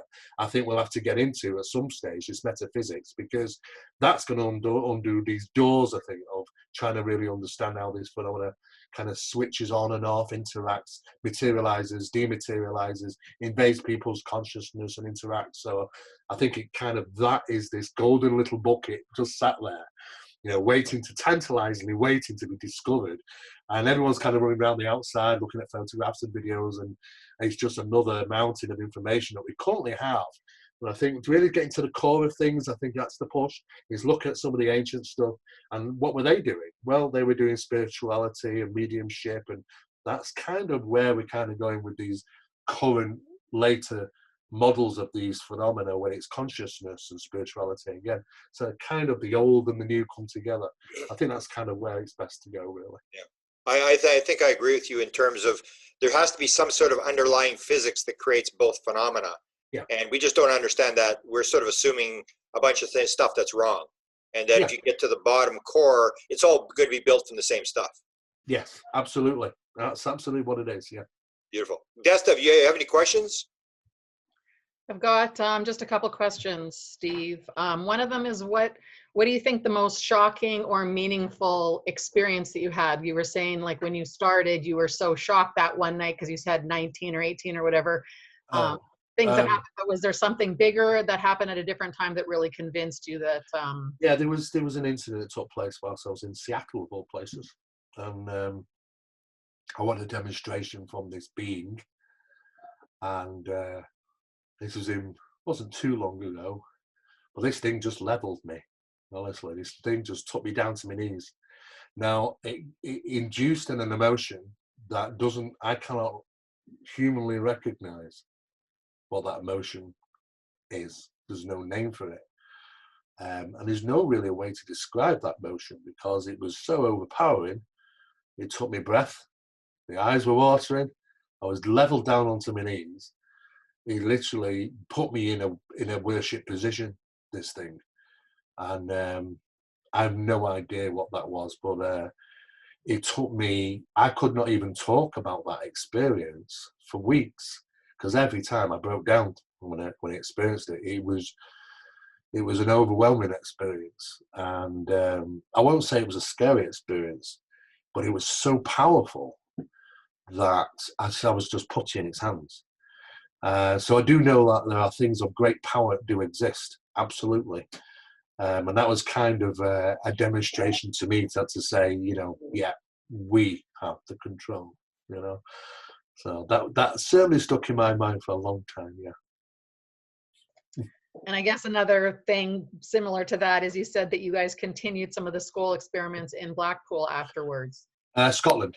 Oh, yeah. in Scotland.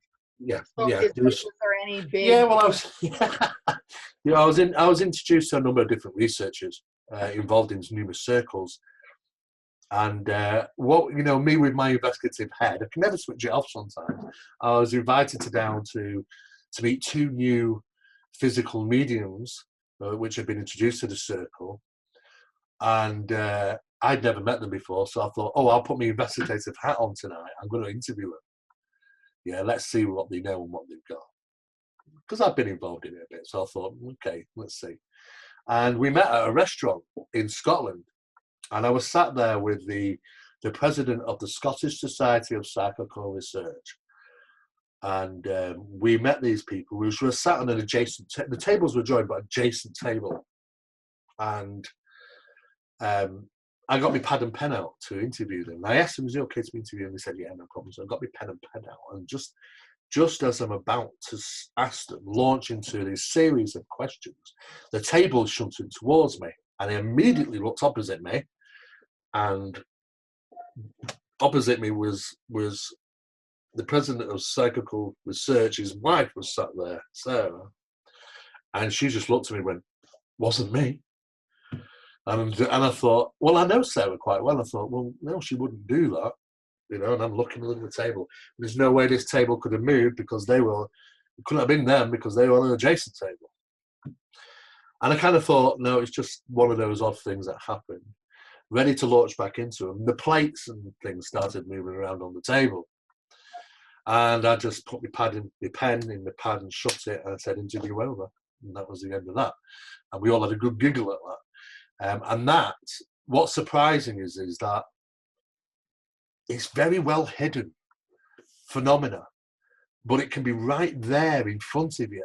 Something so unbelievable that can happen. It can just demonstrate like there. And you think to yourself, how can it do that? You can spend all life running around chasing your tail, never experiencing that. But then when you just ask, it's boom, there it is. And you think to yourself, oh my God, how do people even live in a world of not knowing what they should know, you know? And that's it for me, really. I can't help myself but just want to feed this battery all the time with as much knowledge as I possibly can. And I still got that fight to try and learn more, because sometimes, like I say, you know, sometimes, you know, when we're doing certain things, they don't like it. Whatever it is, it doesn't like it, punishes us. Sometimes we get the naughty room for the night. And sometimes they're very helpful. And sometimes they'll give us information which puts us on right tracks, and we go, oh my God, how did that just happen? Well, I don't know, but it's what we wanted. Oh, well, don't, let's go with the universe. And of course, always, biggest thing, always paddle with the current. Because once you're on that flow with that universe, you'll notice when you're in that flow, because what will happen is all these strange options and things will start to happen once you're on that path. And that's because the phenomena recognizes where you are, wants you to continue a certain path of knowledge and discovery, and will give you those options. They will throw that right on the road on your way. And you'll go, oh my God, what's the chance of that happening? There are no chances. Everything is monitored, everything is watched, everything's controlled. And when sometimes we're given the lovely little dangly things in front of us to go, fantastic. I knew it happened. I knew it's real. Let me keep going. You know, they do that. They love that. And, you know, I kind of recognize that over the years now. So it's interesting. And so on that note, then you said that they can observe you from outside of the circle or whatever, and you had the example of them coming into bed with you that night. So what other examples do you have of them knowing that it was something from what you experienced at the house that you were investigating, or in a seance or whatever, that later you can tell that they... Well, catalysts never cease to amaze me, you know, because they can be utilised for so many things. I mean, they used to ring me up and say, did you enjoy your bath? And I say, how did you know I just had a bath? So, oh, well, you know, something told us. And I thought, oh my God, I'm being spooked on, you know? And, you know, these things that go through your mind, you think, oh my God, you know, I may ever not be watched, you know? And I've done demonstrations over the phone and said, yeah, right, okay, I don't believe that. And I went and go and grab something out the phone, out my drawer. I'll say, okay, ask your friend then, your spirit friend or whatever it is, what I'm doing. And, you know, I'm holding up my pocket watch and I'm going like this on my bed, yeah? Of all things, a pocket watch, you know? She says, oh, you're waving a pendulum around. I said, oh, no. I said, stop that. So I'll relay information. The catalyst can sit at home and they've got buddies that will go out and say and come back with information. These catalysts are amazing, some of what the things they do. But then obviously they can be utilised, you know, they can go to certain places and they can tell you about certain things. And we were told of things which were going to happen 6 times. The longest is about 18, 19 months. So I know that they can clearly see into 18 or 19 months later. It was 18 and a half months actually. So I know that they can at least see 18 and a half months into the future and relay information, but they may be able to even do further. I don't know. I couldn't say that, but definitely for sure for 18 and a half months, because they would tell us things that we were so beyond the chance of it happening. You know, oh, well, by the way, you're going to go to this place on the other side of the world and you're going to do this. Oh, yeah, right, okay. Never been there in my life. I don't think so. 18 and a half months later, bang, it happens. Now, they either constructed it or they knew it was going to happen. One of the two. And if that is the case, that's the master manipulation. That's the master knowledge. And that means that any of our past can be manipulated, knowingly or unknowingly, you know. But they do like to play with us. They do like to kind of, oh, this is an interesting one. This guy's kind of figuring it out. And he's doing this, that, and the other. Well, I'll tell you what, let's throw him a few goodies in there. Let's throw him a little bit of this and a little bit of that, you know. They'll put a smile on his face. And sometimes they'll do that. They'll kind of interact with you.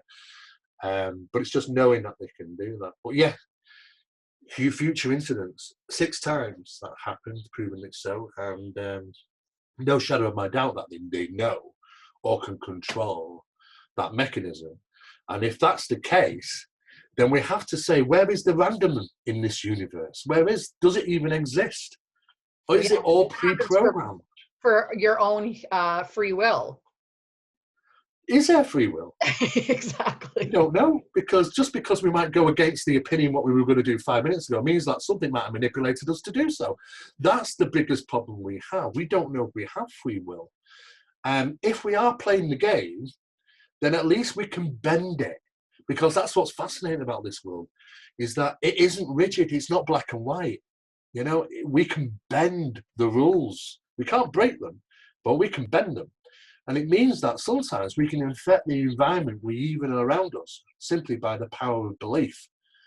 And which means that the physical world around us can bend to us in opposition or, you know, something positive in some cases. Depends how we think, you know. And if we stay like that, sometimes the world will fall in place for us, you know. And it's just the same for the opposite. People which are going to be victims all their life, unfortunately, is because they're going to continue to put themselves in that position, you know. And I think people should take control more of that, of the life and where they're going and what's going to happen. And if they recognise it, it reinforces the fact that yes, it's actually achievable, and you can do so. And that's kind of people say, well, you know, yeah, people don't you? They say, how do you manage you win the lottery 3 times? Well, I'm a positive person, you know. You know, if I fall down the stairs and I break my neck, you know, I'm glad to be alive. You know, it's not a negative thing that I fell down the stairs, you know. And people think, oh my God, how come all the good stuff happens for you? Well, it's because, you know, you expect it. You know, you positive, you put out for it. And those options come flying at you and you think, oh my God, I only wanted one of them last year. And I was thinking, oh, and all of a sudden I can have one. Wonderful, I'll take the cherry from the tree. Thank you very much. And then you'll carry on with the rest of what you're doing. Sometimes we do get those little treats in life when we're on the right path. But then you tend to feel deep within yourself when you're paddling against the current. Because sometimes you can go that direction. You go, something don't feel right. I don't need to. I don't want to get involved. I don't want to da-da-da. You know, and before you know it, you're back where you're supposed to be. You know, so these guides are there to try and keep you. Sometimes people forcefully go in the other direction, but what I like about life is it's bendable. You know, you can manipulate it. That's nice. My last question is back to manifestations and apports, I guess, is any of the information that you looked at or any actual experiences that you saw. What was the biggest manifestation or most shocking or apports that you heard about or investigated? The biggest apportation was, let me just think, the largest was a lawnmower. Of all things, a lawnmower. It disappeared and reappeared somewhere else. That was the largest item, you know. I'm assumingly it can happen maybe to people. I don't, you know, I mean, people have always, you know, there has been testing regarding the effects of biological systems, you know, and direct mental influences on living systems, DeMille's, you know, studies like that. We do know that, you know, paranormal phenomena can manifest living tissue, blood plasma, blood itself. Sometimes, you know, not so much nice stuff, but, you know, but sometimes they can do that. Biological stuff can also be manifested. So I don't think it just means that they can manipulate, as for apportations and materializations, non-physical items, because plants have been apported and they're living things. You know, it's only recently we start looking at plants under the microscope which have been apported and going, there's some unusual properties in there. What's going on here? It's a bit different, it's a bit strange. You start to see the effects of diathermic reactions in these things. You start to realize that, you know, it's very similar to the plants which are affected by the manifestation of UFOs close to the ground. The biological traumatology in the plants measures the same diathermic reaction. So again, we're dealing with the manifestation process and we're dealing with the same physics, you know, one of the same, you know, and I think we need to really do a lot more studying that side of things, the mechanics, because that's where that's where my work really evolves in, is the paranormal mechanics, the study of the paranormal mechanics. And we noticed, like, you know, when we had apportations take place, this old rule book comes out again, and we've started to see similar numbers. I mean, on occasion, we'd maybe lucky enough to have a poltergeist infestation where items are moving quite regularly, and the apportation of, say, three things or 4 things, the distance displacement between the displacement between the items, such as where it originally was to where it ended, and you measure that, is known as a displacement effect, comes up with numbers which are reoccurring, be it 34.3 inches And you think, oh, well, that moved 34.3 inches in a direct line. And you think, well, how can that be? Well, there's a mathematics to it. There's a rule book. And after doing this for many, many years in the haunting phenomena, because there are 3 types of hauntings: localized, translocational, and residual, but they're all kind of a bit different. And interactive stuff was like the poltergeist infestations and demological encounters that each have kind of a little bit of a rule book. So when you talk to people and they say, oh yes, this happened, sometimes you go, I've never heard of that happening. You know, something's a little bit of the icing being put on the cake here, you know, and you can kind of work that out. But there is kind of a rule book there. Something to generate a rule book like this is intelligent, and there's a mechanism. And why is it like that? Why does the world work like that? Why do things move of a set nature? Why do when most apports are felt warm to the touch within the first 30 seconds are measured around about 18 degrees higher? Where did it go to measure 18 degrees higher? Why is that? Why do they do that? You know, where they're coming from? Hot environment? Or is it the transition? And the process of the transition, does it depend on the size of the item? If it's a large lawnmower, it's disappeared and reappeared. Is that 18 degrees higher than normal than because it's larger? Or there's wonderful physics that are involved. The problem of it is that this phenomena toys with us, and we cannot sometimes plan it. We cannot want to bench test it like science would do, because science wants to say, okay, it's going to happen at 6 o'clock, it's going to happen here, and we're going to analyze it. Well, the phenomena don't work like that. You know, it's sometimes random, and you don't know when it's going to happen. We have to measure the results rather than the incident sometimes. And we know from effects of, you know, the experiments on the double slit experiment, that when we're looking at things, you know, electrons kind of lock down in tight process. And then sometimes when we turn away and lose sight of these things, they scatter into a line form. And that could simply be the simple reasons why people don't see things suddenly move from one place to another in poltergeist infestations, because when we're looking at them, we're locking them down in this physical world we know as our reality. And then once we take our eyes off them, oh, well, the universe can have its play. And the thing is that when you do get people that say, oh, well, hang on a second, I did see it happen. Okay, well, let's look at this. When you start to research those cases, you find 2 things. The first thing is that it's an interactive haunting and not a poltergeist infestation, which items can move. Or secondly, there's a focus, a catalyst, you know, a young person, usually more a girl than a male, round about the adolescent age, and they tend to be the focus or the attribute to the phenomena. It's PK, a form of PK ability, uncontrolled forms of PK. So yeah, you can kind of get, and it gets all muddy the pot to try and work out what is what. But in regards to the apportation phenomena, one good thing we know now is that when the apport happens and it comes back, we cannot for sure say it is exactly the same item, because it looks like it and weighs like it and seems like it, but it might not be it, because under the microscope it says it says it's not, unless it's been adversely affected to the point where it's not non-recognizable to the original source. And if it's non-recognizable to the original source, how can we prove it's the original item? And then what we realize is that when these apports take place and they're left in homes, do we even know when it's happened? How do you know you don't live in a house with an apport there? You know, you talk to Mrs. Smith. Mrs. Smith, how long have been having paranormal disturbances? Oh, the last 6 months. And you don't know why? Well, no, I have no idea. I haven't done anything. It's just all of a sudden started. How do we know an apport didn't cause that incident? Because what we found is sometimes when apports, we call them hot, and I don't mean by temperature-wise. When we say an apport is hot, it means that it's newly derived to the environment. And sometimes by relocating that apport will cause a suppression in the phenomena to take place in that environment.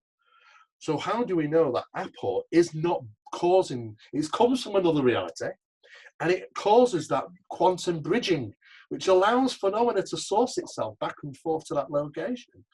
We're into the world of metaphysical, paranormal mechanics, and that's kind of where I kind of do my work. You know, all that nitty-gritty, interesting stuff. And I don't know if you have time for this one question, but Grant, we didn't get into the monatomic gold and the frequencies, and I don't know if you have time or. Yeah. Yeah, go ahead. Do a little bit on that. Yeah.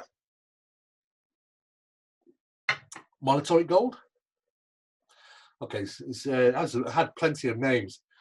You know, the only Egyptians refer to it is the light body. You know, because there's been old. You go back in time and look at the ancient references of this phenomena, of this metallurgy. I mean, you know, there were these alchemists that made this powder. You know, you find that there's terminology for these things. You know, be it the philosopher's stone, you know, the light body. They all give these references about we consist of two parts. The body, our human cells consist of there's two parts: the physical body and the inner light body, which is maybe the spiritual aspect of us. And what's interesting is when it came to monatomic powder, the Egyptians had references for it called the light body. And if you look at the word light body in the Egyptian texts, it's called the car, right? And when you think to yourself, well, where did we get the name car from? Because it doesn't come from automobile, and it doesn't come from vehicle. But the reference of car means to transport from one place to another, which is exactly what car does. But the reference to a car or the car, or car, in Egyptian is the point of transportation from one place to another, which gives this reference to the powder. And then you start to unfold the reasons what was kind of being utilized here. So the whole process, you can go down numerous different avenues. I mean, we went down for an example, we went down the aspect of Moses, or Moses, should we say, the prince of Egypt. And he led the Israelites, the slaves out, you know, into the desert lands, which all should have perished if it wasn't for the digestion of gold. Well, that didn't really make much sense. We start looking at biblical scriptures. You can't eat gold; it would have just died, you know. And of course, you know, the story unfolds, and you start to get to real good stuff from the scriptures, the old stuff. It don't get seen much. You start to see that. Oh, well, Moses had his brother with him, and he left his brother down while he went Mount Horeb. It wasn't Mount Sinai. That's done on purpose, taking the wrong direction. But he went up Mount Horeb, and of course had this. There was an ancient facility up there, an Egyptian ancient temple. I wouldn't mind, but the Horeb's not even in Egypt. So you turn and say, well, why is an Egyptian temple there? And this was discovered by a number of archaeologists. Patrice was the main guy. And early 1900s, late 1800s, early 1900s, where they discovered this location where they were smelting. It was an ancient smelting plant, a temple, Egyptian, on the top of Mount Horeb. All this wonderful white powder around. They didn't know what that was at the time, of course. And the story, the ancient story, is that he came down, Moses, with the tablets. Of course, we don't know what the tablets were. Come down with this information, these tablets, and was horrified to see his brother worshipping a golden calf, because all this gold had been collected from slaves. Where did all that come from? I mean, slaves aren't being buried with gold, are they? You know, people expect to really. You read this thing, you go, "Oh yeah." You say, "Hang on a second, you're all slaves, Israelites. What do you think they're all hanging with gold around the neck?" You know, it's ridiculous. Anyway, of course, he was angered and fed them. So what did he do? Is that he fed them the white powder. The white powder is gold. It's actually the purest of gold. Is this white powder? And of course, he fed this to the Israelites, which gave them great strength and health, and they were able. They didn't starve, they didn't suffer. They were able to continue that journey right across the dead lands, should we say, to where they wanted to go. And it was the purities in this, and this is what it does. It has a way of manipulating and regenerating DNA, and not only that, it gives longevity in life as well. Now we also know it turns the body immediately alkali as well. So you know the worst of diseases can't even live in the body under alkali conditions. And that's just the top of it. You know, that's just grazing the edge. But what we find is is that through ancient times, when you start to look in India and all and China and South America and Africa and all these other places, these ancient civilizations were utilizing this powder. But what it was is that these highest priests were alchemists. And it wasn't just a matter of creating this, because you have to create 6,000 degrees to, I mean, you can melt gold easily, but to actually have it change into the powder, you would require around about 6,000 degrees normally. So how the question is how they generated 6,000 degrees. So how do you generate 6,000 degrees in ancient times? Well, you don't generate it through the process of burning with fire, because there is no fire that will burn at 6,000 degrees. The only way to do that is through sound resonance. And we know that it can be done. We can generate amazing amounts of heat, credible amounts of heat, just through sound resonance.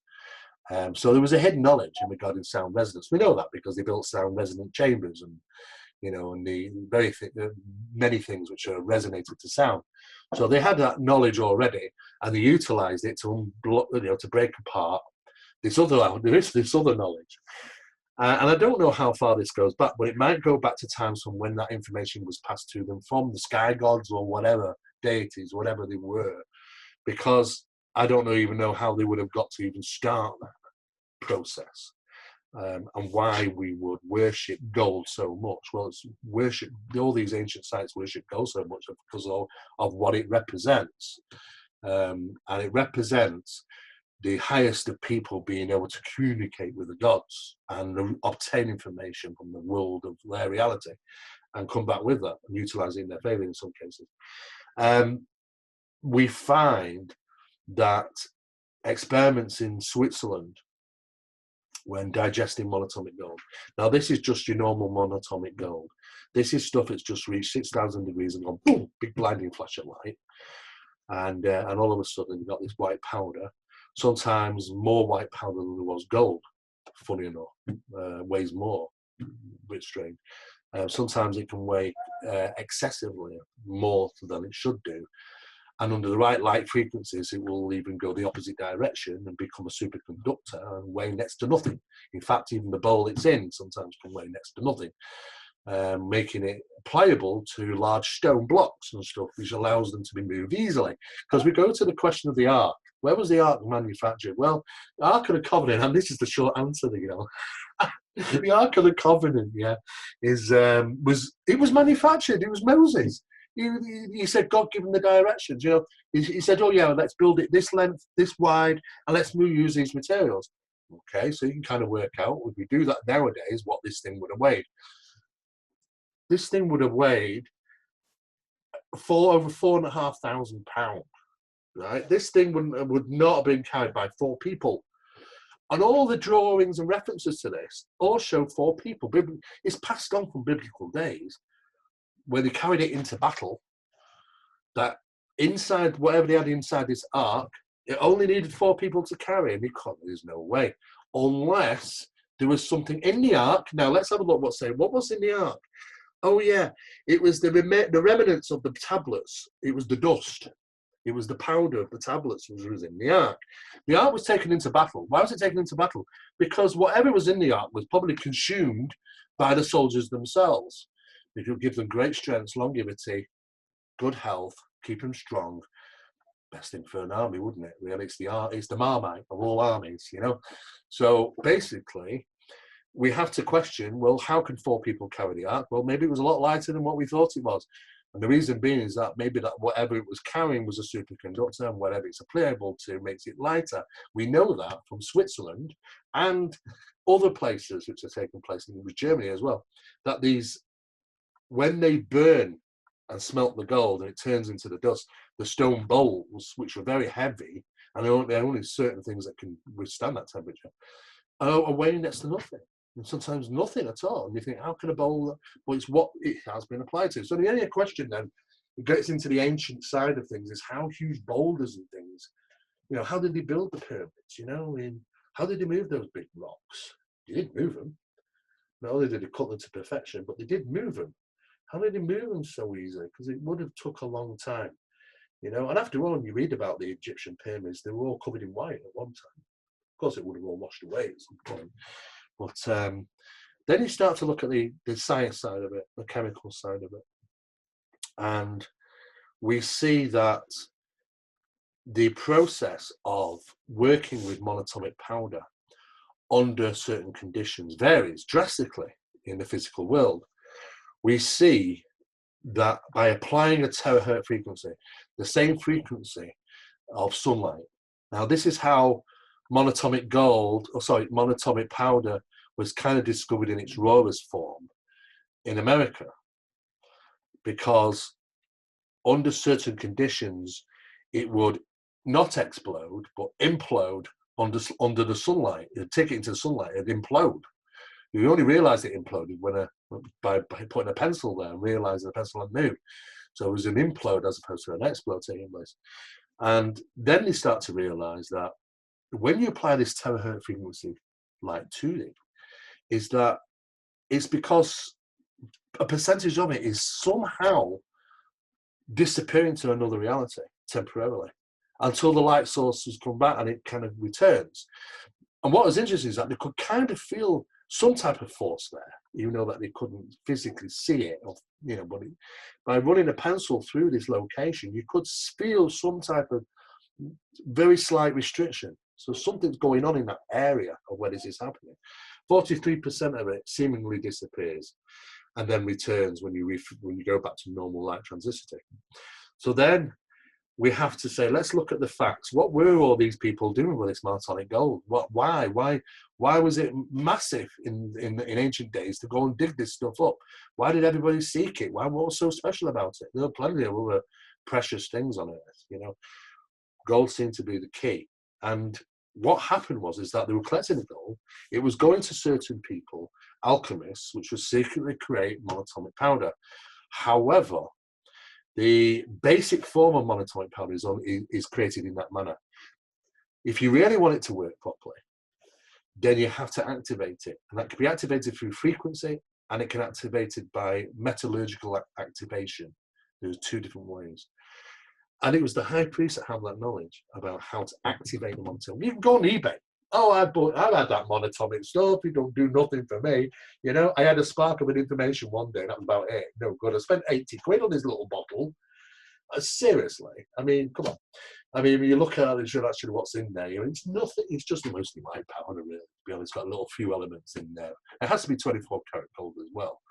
You know, people have been throwing 9 karat in thinking it's going to work. But at the end of the day, it's not activated. And only, I mean, we'll have some things, but not the full. You aren't going to get the full deck without any activation. And it was the ancients that knew how to do that. And that is why it was secretly given to the kings and the pharaohs. And the pharaohs had it. And what did they do? Well, they went and talked with gods. And they brought back the information about the other world, the underworld, the spirit world. And they spent all life fixated in death. Poor guys never lived, really. You know, it's just fixated on death and what they were going to do all that in death. Because death was about everything. You know, the other reality was more important than the reality that they live in now. Because they'd learned that through the process of communications. When they go into these chambers, which are resonant chambers in the Egyptian pyramids, these locations were utilized. I'm not saying the Egyptians built them. What I'm saying is the Egyptians utilized these resonant chambers for communications. And the rest of these areas all over the world, in China and India and South America, Bolivia, all over the place, these ancient sites are kind of doing the same thing. These resonant locations, resonant chambers, frequencies, communicating with the other reality.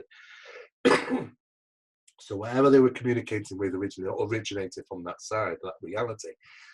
Be it the aerial phenomena, the numerous different types of gods, from serpent worship to, you know, strange beings of light. There are numerous different ways. That was an easiest transition, and I think we must have given that information somehow. By ingesting this, it allows them to separate themselves from the physical body. That 43% is going to disappear, remember, under certain conditions, and transition somewhere. Where did it need to be, under what circumstances? Well, we've been conducting some tests around the world at ancient sites. Some of them are still very attractive. And when we ask the question, why are sites built as resonant chambers. Why our sites, those resonant chambers, allow the sun to enter them at sunset and sunrise on equinoxes and solstices. And you realize that there's a very good reason why they want that terahertz frequency of light to pass down into that chamber. And that chamber's set out, and it's got like alcoves in. And in the alcoves, they would have had people sat there giving an om, giving the same frequency, exactly the same frequency as the chamber is designed for. The chamber is a resonant chamber. It's set to resonate at a certain frequency. That frequency is provided by those within it. So we have sound frequency, and then we have light frequency coming in into the center chamber, where someone would be set who's ingested monatomics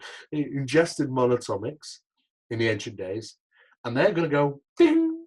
They're going to go suddenly. They're going to go be out of their bodies and bullet like a chain shot, boom, and they're going to be somewhere else. And then they come back with knowledge, information. They've conversed with the gods. They know things. They know things about the spirit world. You know, the whispers follow them, and so on and so forth. Because once you open that door, it never really shuts. But this transition of knowledge through ancient times has gone on secretly for a long, long, long time. And in fact, it's known even in modern times, but just hidden, you know, and without getting into too much conspiracy, secrecy stuff, you know, that information, the light body, was represented by the all-known eye. We know the eye, Horus eye in Egypt. You know, it's the same eye appears on the dollar bill. And what's it over? It's over the pyramid. You know, the same secrets of information. This isn't about monatomic powder. It's about secret knowledge. Monatomic powder is just one of them. There are plenty of other things that fall under the secret knowledge aspect from those particular ancient days. And this is where the Illuminati kind of comes into it, because, you know, not the bad aspects, but all the secret knowledge, you know, the Masons and so on and so forth, you know, the top Masons, how do they know? Would they know? What secrets do they hold? The 33 parallels, and, well, they probably know something about how they manipulated large blocks of stone, you know, and how things can be moved around if you use the right chemicals. So it's just the physics you don't understand. But even now, those locations, some of these locations are still very much active. And some of those locations can be triggered. I've been to these locations, and I've heard those things on the other side of those walls, beckoning and talking in funny languages, and I didn't even want to go near it. Because I know, well, normally I would do, but even I didn't go near it. I'm not going to go there until I know what I'm dealing with. But some of those are still very much active. So it's kind of the whole aspect of all that is tied into superconductors. And superconductors is tied into the UFO phenomena, because UFO phenomena, the metamaterial analysis of these things are acting as superconductors. And how they're acting? They're acting under terahertz frequency of light. It's the same frequency of sunlight which activates the superconductors, it activates the monatomic powder, and it's the same sort of frequency. When you have these two frequencies in these resonant chambers, a vocal sound and a light sound frequency, these two frequencies, and then suddenly on the scene comes implants, which are providing two frequencies just prior to them taken out of the body. And what they're doing, well, they're giving 137.7 megahertz sound frequency, and then they're giving 0.5 terahertz 0.5 gigahertz terahertz frequency, which is in light. Those two things are being produced by the implant exactly as everything else. It's the same bandwidth of sound and light. So everything falls into sound and light. The resonance of sound and light opens up the keys. There's two doors. Two keys to the door. It's that and it's that. It's sound, it's light under certain conditions. With the ingestion, of course, of certain things, that's the way to get to Oz. The land of Oz. Beautiful. You're an absolute wealth of information. I think Desta will join me in thanking you so much for your time and for enlightening us on so many things. And hopefully we'll do it again, and hopefully we can get together next year in Manchester, or maybe are you coming across? Well, you wouldn't know. I mean, because we don't know. Well, we have plans to be over there in May, and we have some plans to be over there sort of July and August. But like I say, it's all a bit. Yeah, you never know. You know, so we have to just see what unfolds at this moment in time. Yeah. Well, it was an honor again to talk to you, and we'll catch you down the road, and we'll make sure this interview gets out far and wide. And I really appreciate Desta's help with doing some questions, and your extensive knowledge. It's just amazing. No, I thank you, Grant. And if you need anything, just let me know. Okay, beautiful. All right. Talk to you soon, guys. You take care. Okay. Thank you. Talk to you. Bye, Nesta. Bye. Bye.